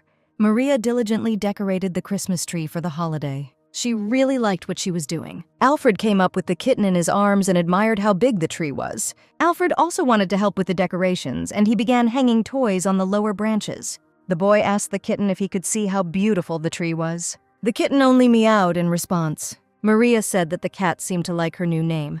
Alfred named the kitten Milk. Alfred loved and enjoyed playing with the kitten. Mochita always dreamed of having a good Christmas because her family never celebrated this day. Now she could do everything the way she wanted. Alfred asked his stepmother what else they do on Christmas. Mochita suddenly thought that Alfred had never had the chance to celebrate this holiday properly either. The boy's mother died last year, and if they ignored this holiday now, it would lead to the book's dark ending. Mochita told Zakar that she wanted to make the end of this year very fun for Alfred anyway. Zakar listened in surprise as Maria talked about making Christmas unforgettable. Cheerful Alfred ran and called his father and Maria to him. Mochita walked up to him and squatted down so she was level with the child. She looked into her stepson's smiling face, and he hugged her. Zakar looked at this scene carefully. He thought that this year Christmas for Alfred could really become the best day of the year. All together, they walked along the streets of the capital. Mochita asked Alfred what he would like. The boy looked at the brightly colored lollipops that were sold at the local shops. Alfred's desire was quite obvious. Alfred suddenly said that what he really wanted was for Maria to choose the best clothes for him. Mochita looked at her husband, puzzled. He agreed, and they went to the store. Alfred tried on a wide variety of clothes. Mochita thought that everything looked too cute on him. She didn't know what to do. She couldn't choose just one outfit. A whole mountain of clothes lay before them. Mochita asked Zakar if they could take all of this. The Duke agreed that since nothing could be done, they would take him. Mochita said that there was a store nearby that she wanted to check out, so she would go there for a while. Zakar let her go with a smile and said that they would be here, so when she finished her business, she would need to come back here. Mochita went outside. She thought about the lollipop that Alfred liked so much. The woman returned to the candy store and chose a lollipop with kitten ears for her stepson. She was sure that Alfred would like it very much. While she was peacefully walking down the street with a lollipop in her hand, the enemy's hand was already stretched out towards her. Someone grabbed Maria, squeezing her wrist hard. Maria was dragged around the corner with such force and speed that she dropped the lollipop. The unknown person pushed Mochita against the wall. It was a man with a beard, 2 scars on his face, in unusual clothes. He said that he was looking for her. He asked about the murder case, which puzzled Mochita quite a bit. The lollipop with ears was left lying on the ground where it all happened. Mochita asked who the stranger had confused her with. The man grinned. He was absolutely sure that it was Maria who had ordered it. He remembered that, but Mochita did not understand what he meant and what murder he was talking about. The man said she was supposed to give him a final date, but disappeared for too long. Mochita exclaimed that it was just a misunderstanding because she had not agreed on anything with this man. The stranger handed her a photo of a sad Alfred holding a stuffed kitten in his arms. The man said she gave him the photo of the boy because that was the one he needed to kill. Mochita looked at the photo of her stepson in shock. The stranger noticed the expression on her face and asked if she recognized him, because judging by her reaction, they were good friends. He said that a lady in a hooded cloak, easily identified as Maria, came to them for an order 6 months ago. At first, the lady talked to the young man. She showed him the photo and told him that he needed to kill this boy and make sure that no traces were left. The stranger approached them and asked if she had brought too little money to pay for such work. The lady said that this was an advance payment, and if they successfully completed the order, they would be generously rewarded.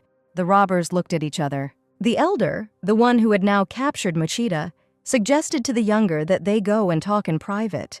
Then only the eldest returned and looked closely at the lady. The lady said that this boy is like a stone in her shoe. He looks at her with such an expression on his face as if he has experienced the futility of life. It is because of him that she no longer wants to have children at all. He has ruined everything. The robber said that he agreed that if a person irritates you, you need to get rid of him. The lady put her finger under the robber's chin and said that he was good and they would definitely get along. This is what the former Maria asked the robber about, while the current one stood before her captivating one and covered her face with her hands in fear. She couldn't believe that shortly before her transformation, Maria could have ordered the murder of Alfred. It was disgusting. She said that she was sorry, the order was canceled, and now she would like to get this photo back and for everyone to forget about this story, and she would pay all the money promised. The robber said that the advance had ended long ago, and now they would need a lot of money in addition to the agreed amount. He also wanted compensation. Mochida promised to do as the man said. She said that the main thing was to cancel the order because she no longer needed it, but the robber pressed the handkerchief to her face. He said that the woman was making fun of him, and he didn't care about her circumstances. Mochida collapsed into his arms, unconscious. He threw the unconscious Mochida over his shoulder and walked away from that place. At this time, Alfred and Zakar noticed that Maria had been gone for a long time. Now the Duke wanted to know how far she had gone shopping. Alfred suggested that Maria might have gotten lost. He suggested to his father to go look for her. The Duke replied that she would soon return on her own. Alfred insisted because he was already starting to worry, and Zakar suggested finishing at the store and then going to look for Maria. They went outside. Alfred started running and calling loudly for Maria. Zakar asked the shopkeepers if they had seen a girl with silver hair here, but no one remembered her. Alfred suddenly noticed a lollipop with ears lying on the ground. He picked up the candy and looked at it sadly. At this time, in a destroyed house on the outskirts, Mochida came to her senses. She was sitting on her knees on some old carpet, in the middle of some overturned furniture, her hands tied behind her back. The stranger noticed that she had woken up and asked if she felt nostalgic and remembered this place. Maria recognized him and screamed. She tried to move, but her hands were tied tightly, and the stranger said that there was no point in going crazy. Mochida asked what he was going to do with her. The stranger explained that while she was sleeping, he was thinking about what to do with her now. She seemed pretty to him, so she could be sold as is. He added that it would be possible to act differently if someone would pay a ransom for her, since, judging by her clothes, she was from a wealthy family, an aristocrat. Mochida said that she had a very ordinary family with almost no money. The stranger replied that he was very sorry, and then the only thing left to do was sell her to someone.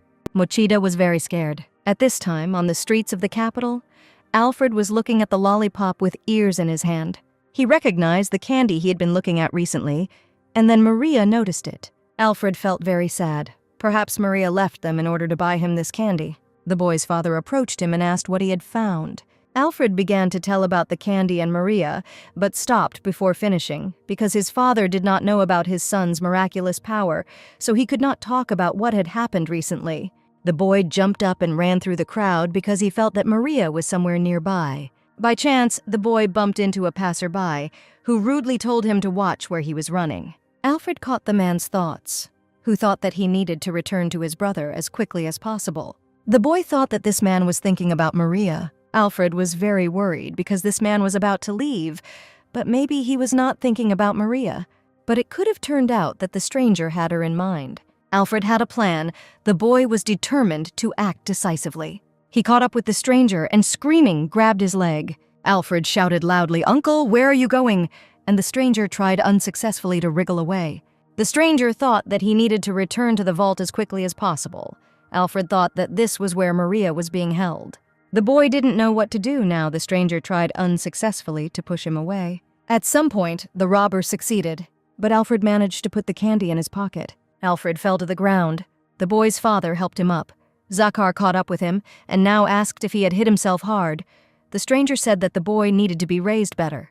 The stranger walked further down the street, but Zakar did not pay attention to him. He asked why Alfred was not answering. Maybe he had hit himself hard. Alfred assured that he was fine, and pointed to the stranger walking away, saying that the man had stolen his candy. At first, Zakar didn't believe it, but Alfred pointed to the stranger's pocket. There really was a candy visible in the pocket. Zakar guessed that this was the candy that Alfred picked up from the ground. Alfred said she was clean. He wanted to keep her for himself, but the stranger took her from him. Zakar looked at his son and thought that the man hardly needed candy, because he himself was no longer a child.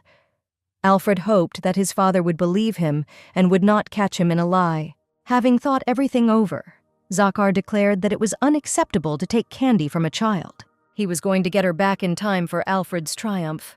A stranger came to an abandoned house on the outskirts. Zakar and Alfred followed him and were now hiding nearby. Zakar held the boy in his arms. The Duke thought that the stranger was looking around a little too warily. Zakar told Alfred that he would follow him himself from now on, and that the boy was supposed to wait for him here. Alfred said that he also wanted to go with his father, but the Duke strictly forbade him to do so. The boy clenched his fists and said that there were things he could already handle. Zakar thought that his son had stopped being so timid. The Duke said that he understood his son, but this time it could really be dangerous, so he asks Alfred to hide here for safety. The boy had to admit the need to obey his father, and he hid behind a bush, and Zakar smiled before leaving. The Duke approached the door of the old house. It was locked, and he had to knock on it. The robber opened it slightly and asked the Duke who he was. Looking closely at his face, the man recognized the man whose child had attacked him on the street. The robber asked why Zakar was chasing him. The Duke explained that his son said that his candy had been stolen, and now he wanted to get it back. The robber didn't understand what they were talking about, but Zakar pointed to the candy that was still bulging in his pocket. The stranger asked to forgive him for disturbing him, and said that he would now return the candy to Zakar. The Duke did not let him close the door, holding it with his hand. He wanted to ask this man something else. He said that he was looking for a man with silver hair. The robber first answered that he didn't know, but then asked what kind of relationship Zakar had with this woman. The Duke noted that he had not said that he was looking for a woman in particular. Zakar pulled out a dagger and pointed it at his interlocutor. The blade whistled past the stranger's ear. Zakar demanded to know where his wife was. At this time, the eldest of the gang was asking Mochida who she was and threatening to sell her. He said that he didn't want to sell such a beauty at all. He extended his hand to Mochida, and she bit into it. The robber cursed and pulled his hand back. "It actually hurts," he said. He was going to sell her alive to someone as a slave, but now he will simply kill her and resell her organs. The stranger swung his knife at the woman, both of them unaware that Zakar was watching this scene. Maria was the first to notice the unexpected rescue. Zakar screamed, asking if she was okay.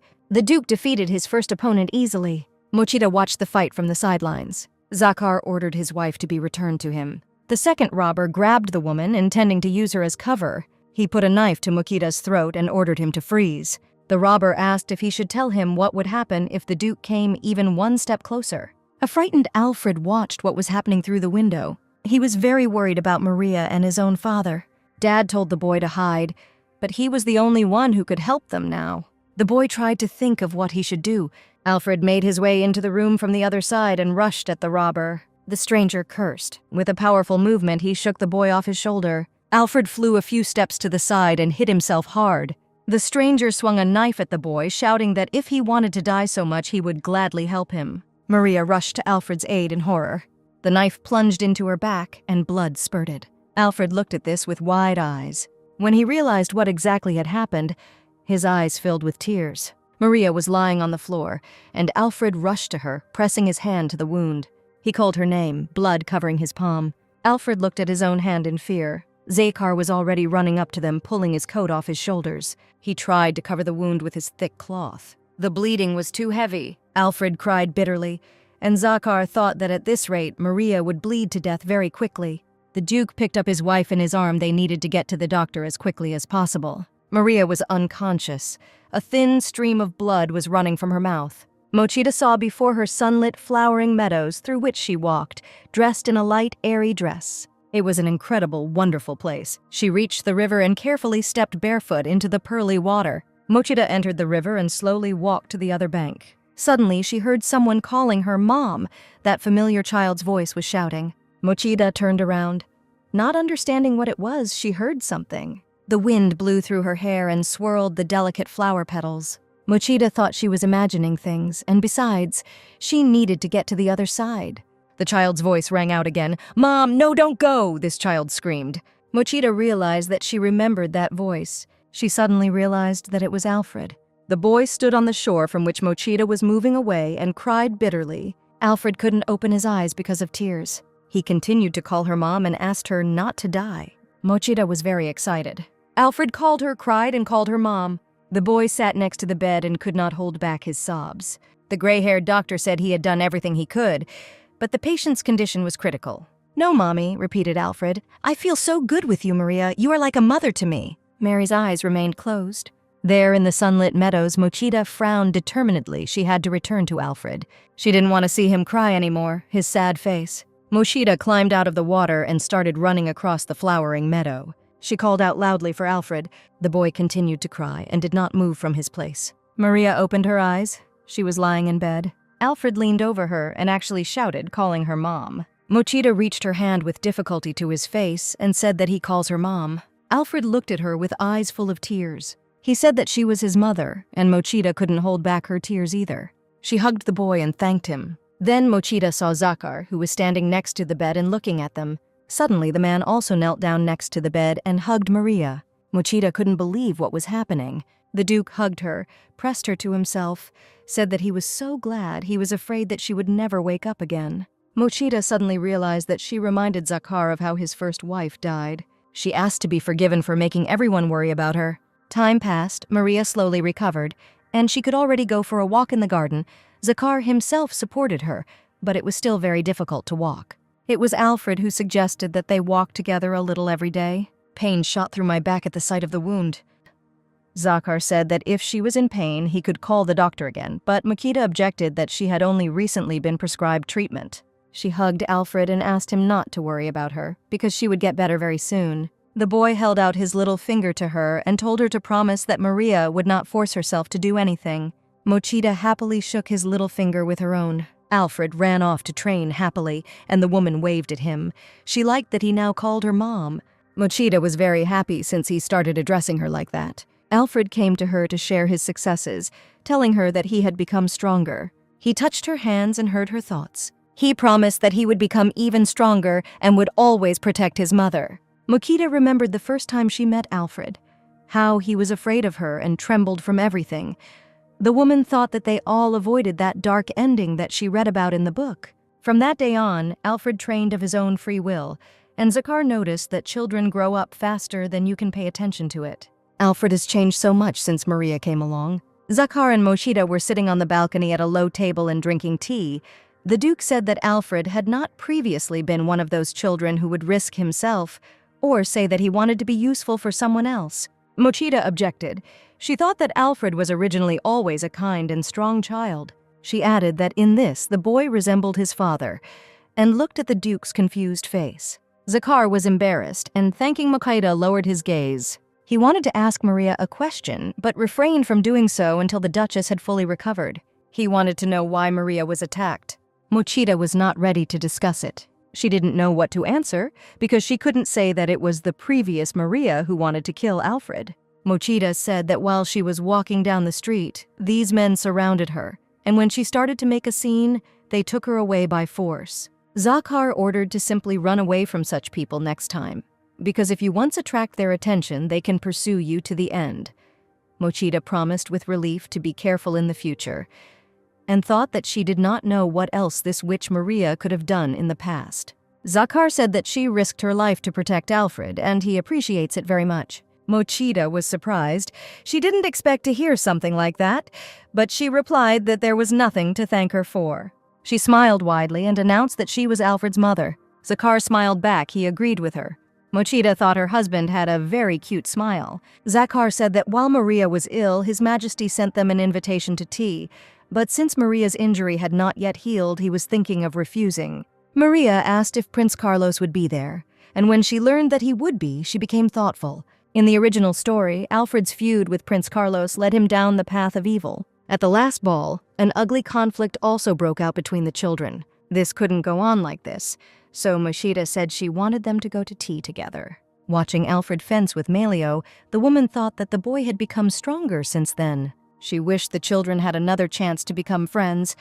Alfred caught her gaze, and his expression became questioning. Soon the right day arrived, and they were getting ready for the trip. Zakar looked at the sunlit terrace. He remembered how radiantly Maria smiled as they sat there. Zakar did not understand what feeling was taking hold of him at these memories. Malio came in and reported that the carriage was ready and it was time to leave. Malio exchanged glances with the Duke's valet-experienced servants, always noticed the mood of their masters. The Brown family entered the palace in fine court costumes.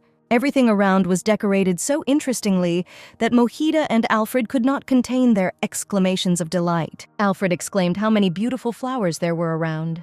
A young man with long dark hair came up to ask how Zakar was doing. They shook hands with Zakar. They were obviously well acquainted, even though they hadn't seen each other for a long time.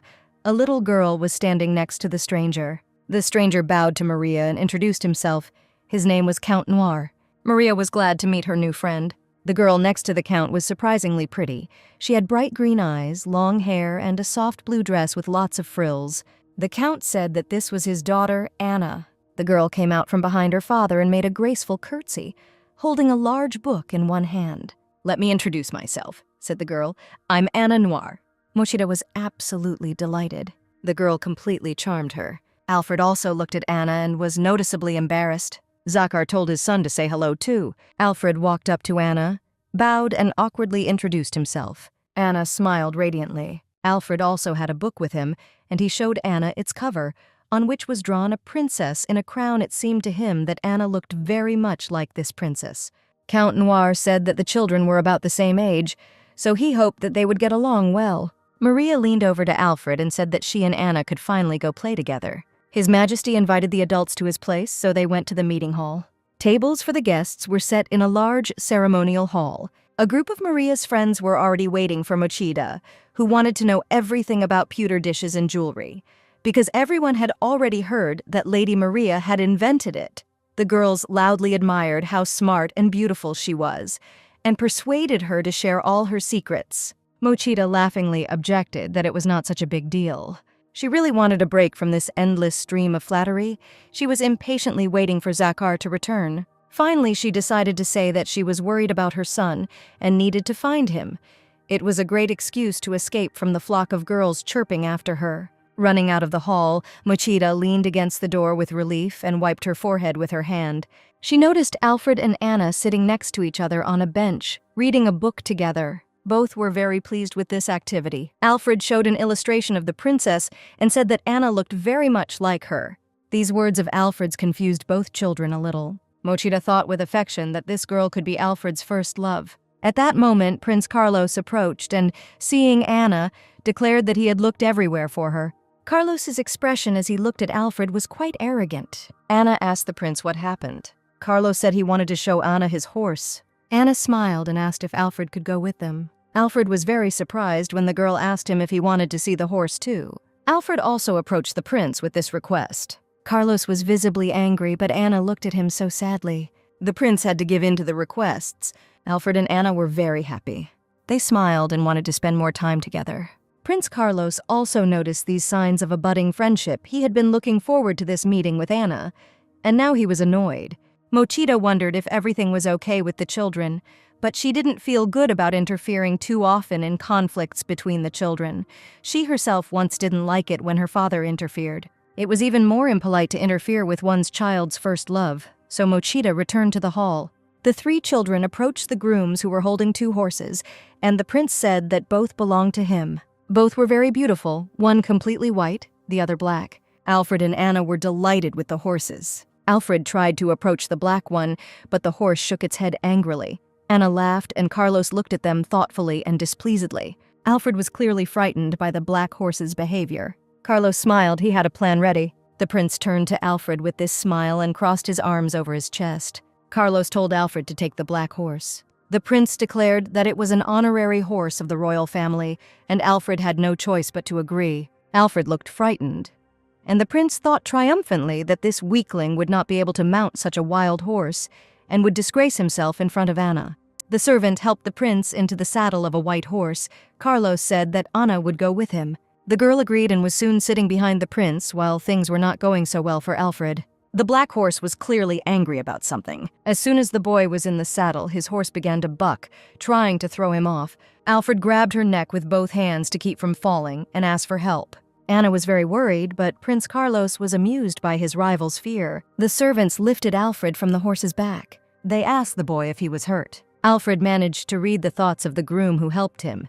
He thought that the black horse always behaved unbearably when hungry, and today, the groom did not have time to give her carrots. Alfred saw carrots in the servant's bag. The black horse continued to get angry and try to bite the man who was holding its reins. The horse knocked the man down and refused to obey, heading towards the white horse on whose back Anna and Carlos were sitting. Alfred watched this scene with alarm. Anna hid her face behind the prince's back in fear. Carlos shouted at the horse not to come near. Alfred took a carrot from his bag and held it out to the black horse, getting its attention. Alfred was very determined and began to call his horse. The horse turned towards him, the expression on its face still apprehensive. The horse neighed and reared up. And then she readily took the carrot from Alfred's hands. Anna and Carlos looked at Alfred in amazement. The servants helped the children dismount. The boy was already stroking the horse's muzzle, saying that she was just a hungry horse. And delighted Anna ran up to Alfred, thanking him for saving them. Alfred felt very embarrassed. Anna shook his hand, touched, repeating how brave he was.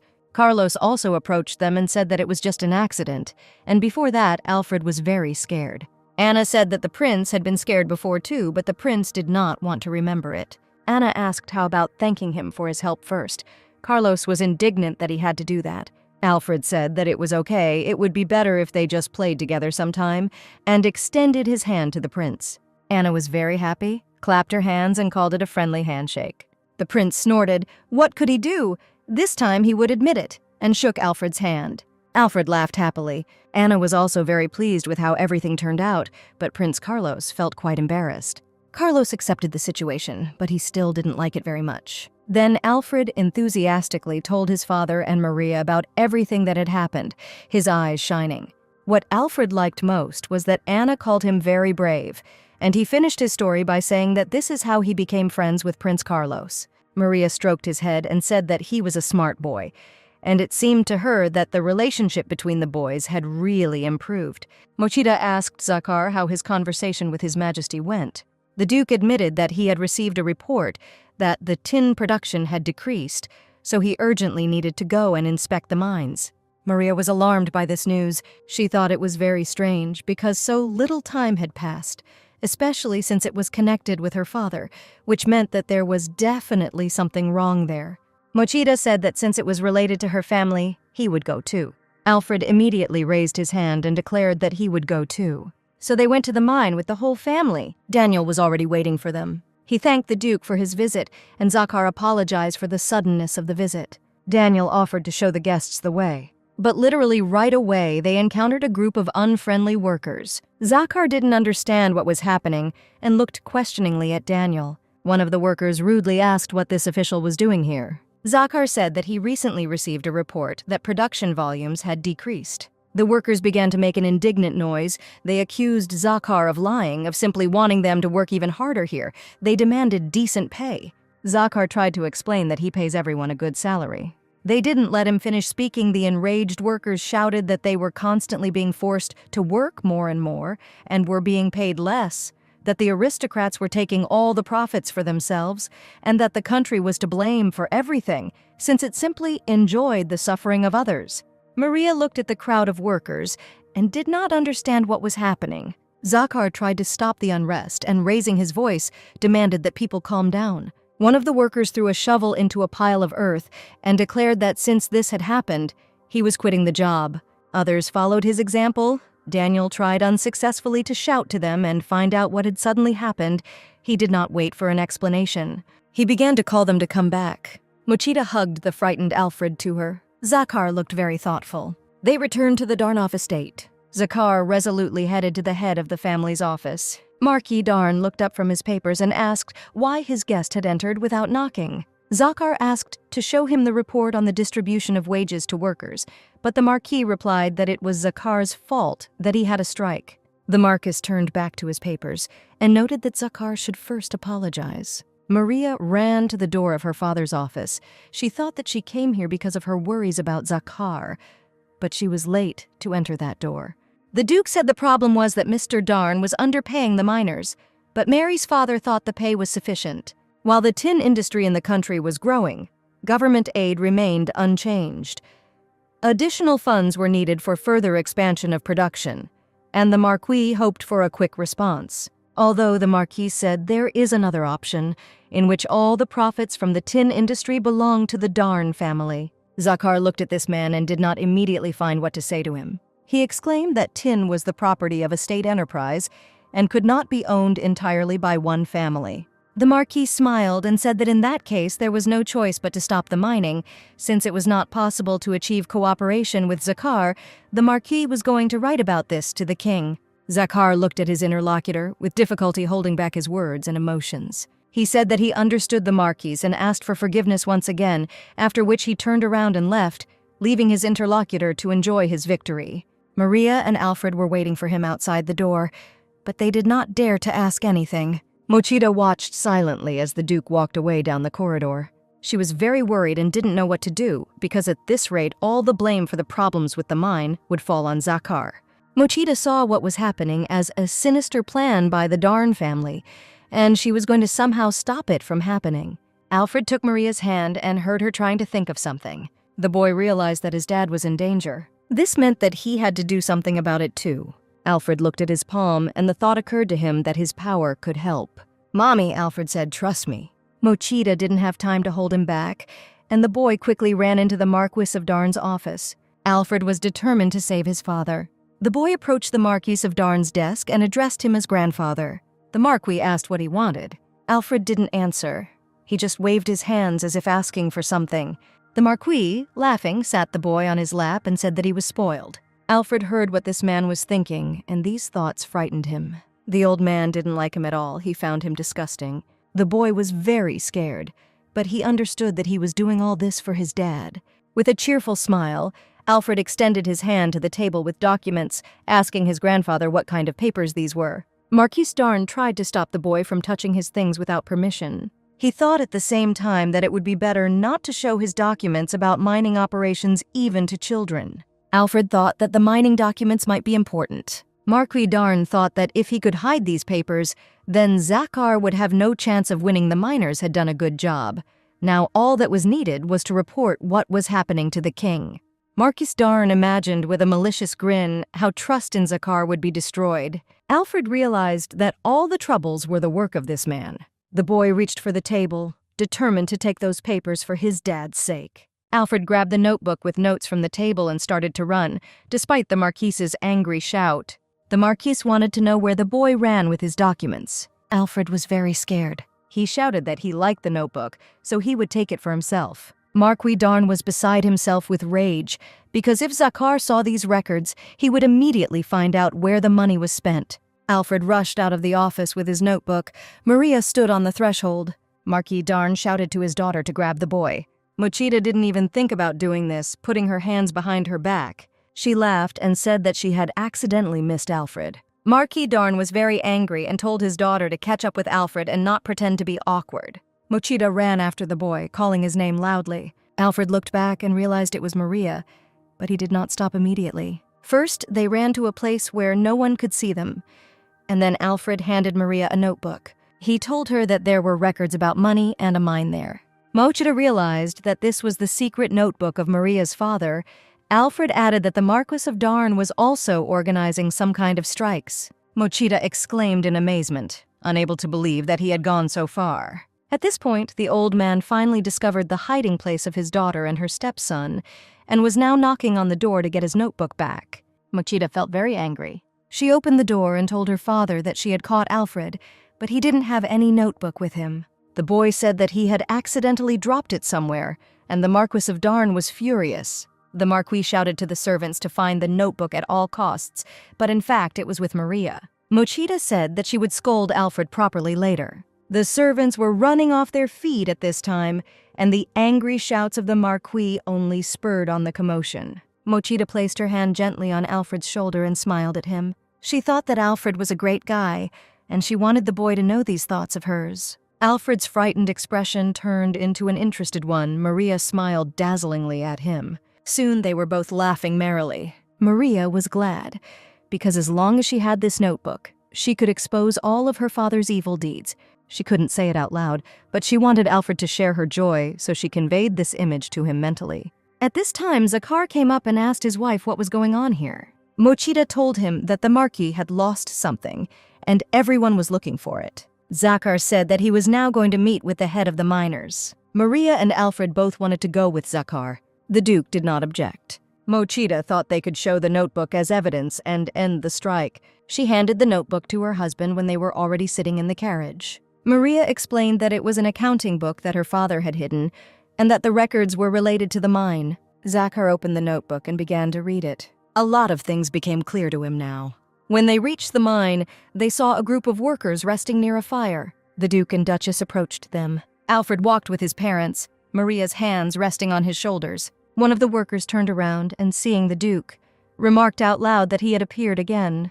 Zakhar asked if these people could spare him a minute, because he would like to talk to them about recent affairs. He heard in response that he had nothing to talk about with them, and even a rude request to get out of there. Zakhar replied that he would then speak right here, and reported that the recent strike was paid for by the head of the Darn family. One of the workers turned to the Duke and began to rise from the ground. He said that, he would listen to what the Duke had to say to him, and invited the guests to follow him. They came to one of the houses in the mining village. The worker opened the door and they saw 3 children playing on the floor and a sick man lying in bed. The girl called the worker dad and greeted him. The boy asked who all these people were. The worker explained that they were guests and he needed to talk to them, so it would be better for the children to go play outside. Maria, Zakhar, and Alfred entered this house. Maria looked around with a sad face. They sat down at the table, which was located in this same single room. The worker asked Zakhar what business he had. The Duke decided to speak directly and asked the worker to stop the strike. The worker replied that he could not do this because, as the Duke himself already knew, the head of the Darn family had paid him for this strike, and he had promised even more money if the undertaking was successful. The worker thought that although life was difficult, he had done something stupid and was now confronting a nobleman. He would definitely not escape punishment, and he simply wanted to protect his family. Alfred was able to read the man's thoughts and was very excited by what he learned. He asked his father to forgive this uncle, and then he explained that the worker did all this for the sake of his family. The worker was amazed that this unknown child knew what he was thinking. Maria said she understands the responsibility and feelings towards family. She exclaimed that if this continued, everyone would remain unhappy and asked to tell what had happened. The man said that working in the mine was always dangerous, with most people dying there in their 30s. Therefore, the worker wanted to leave some money for his family. Maria asked if that was why he had carried out the Marquis of Darnat's order. The man knew that if he did not obey the Marquis, his family would be in danger. He slammed his fist on the table and said that he could no longer turn back, that he could not retreat even for the sake of his friends who believed in him and followed him. Zakhar asked why they couldn't work together to represent the miners' interests in their dispute with the government over wages. The worker looked at the Duke in amazement, and he explained that, in fact, the work at the mine had increased, so the government would have to pay a proportionate special bonus. The worker asked if the Duke was ready to go against the country for them. Zakhar replied that the mining industry is wealth for both the people and the country, and he is responsible for it. They returned to the workers. Now their leader could announce that they would receive benefits directly from the government. People were very happy that the strike was called off. Alfred was very happy and very proud of himself. Marquis Darn, who arrived at the mine, attacked them with a scream. The old man wanted to know what was going on here. The Marquis went to Zakhar and demanded an explanation from him. Instead of explaining, Zakhar showed a notebook open to the required page. Zakhar said it was a mining ledger that recorded how the Marquis of Darn used the money the country had allocated to pay workers' wages. The Marquis could not find words to answer. He fell to his knees on the ground and looked absolutely lost. Zakhar said that he would make sure that the Marquis received the punishment he deserved, and the law enforcement officers he had called were already taking the criminal into custody. Alfred caught up with his father with a joyful smile. Zakhar stopped and stroked his son's hair. He said that the boy helped him out. Alfred was surprised. His father very rarely praised him. Tears of joy welled up in the boy's eyes. Maria watched this scene with satisfaction. Already in the carriage, the woman thought that there had been many difficulties, but she was happy that father and son were becoming closer. Zakhar looked at his son with pride. Alfred seemed so happy with the praise he received. Suddenly, the church spire outside the window caught the boy's attention. He asked his father if this was the church where his mother's grave was located. Maria asked if this was really so, and Zakhar confirmed it. Maria thought that her companions wanted to see the grave of Lady Flora. She suggested going there now. Zakhar looked closely at his son. He agreed to go to the grave, and this made Alfred very happy. Suddenly, some thought made the boy very worried. Maria looked at her son with a smile, trying to understand what was bothering him. Alfred thought about Flora and Maria and how he called both women mothers. They drove up to the church. The 3 of them approached Flora's grave. Maria placed a beautiful bouquet on the tombstone. She looked at the grave thoughtfully. Maria thought she wanted to introduce herself to this woman, so she was glad she could come here. She mentally told that Alfred was a very kind child and growing well. She also asked to look after them from heaven. Flora's ghost actually watched the 3 people who came to her grave. "Thank you for your concern," said Flora, opening her arms. Maria looked at her in amazement. It was as if she saw the memories that Flora shared with her. She saw a very young Alfred, still a baby, in his mother's arms. She saw him grow up, how his mother called him a treasure. Flora said that until her baby was okay without her, she wanted to be there for him. Tears rolled down Maria's face as she watched Flora's memories. Flora hugged her and said that she was glad that Maria became a new mother for Alfred and asked her to take care of him. Alfred looked at Maria. He did not see this whole scene, which was happening only in her thoughts. He only noticed that Maria was crying. Alfred came up and took her hand. Maria mentally thanked Mrs. Flora and promised her to always be close to Alfred. Alfred looked at Maria carefully. The woman quickly wiped away her tears. He asked her if he really had 2 mothers now. Maria didn't know what to answer him to such a question. Alfred exclaimed that he was very glad about this. He hugged Maria tightly and said that they were both his dear treasures. Tears rolled down the woman's face as she looked at her son. She leaned towards the boy, thanked him, and hugged him tightly. Zakhar looked at his wife and son with bewilderment. Then he smiled. "It's time to go back," he said. They turned around and headed towards the exit of the cemetery. Zakhar seemed to hear Flora's voice, saying that he too had become kinder. Zakhar turned around, not understanding what he hoped to see. But there was nothing there except rows of tombstones. Zakhar smiled and decided that he had imagined it. Altogether, they set off from here. The crew took the Duke of Brown's family home. Maria looked at the silent Zakhar. Alfred looked at his mother and said that he had a request for her. Life in the castle continued peacefully and calmly. Zakhar and Alfred were sitting in the garden at an elegant tea table set for 2. Alfred heard his name being called. Maria brought a whole plate of cookies with a happy smile. She placed the dish in front of Alfred and said that they were just cooked. He should try it. Alfred's eyes sparkled with delight and he said, "Thank you, Mommy." Maria thought that she would never have guessed that this was exactly what the boy wanted to ask her.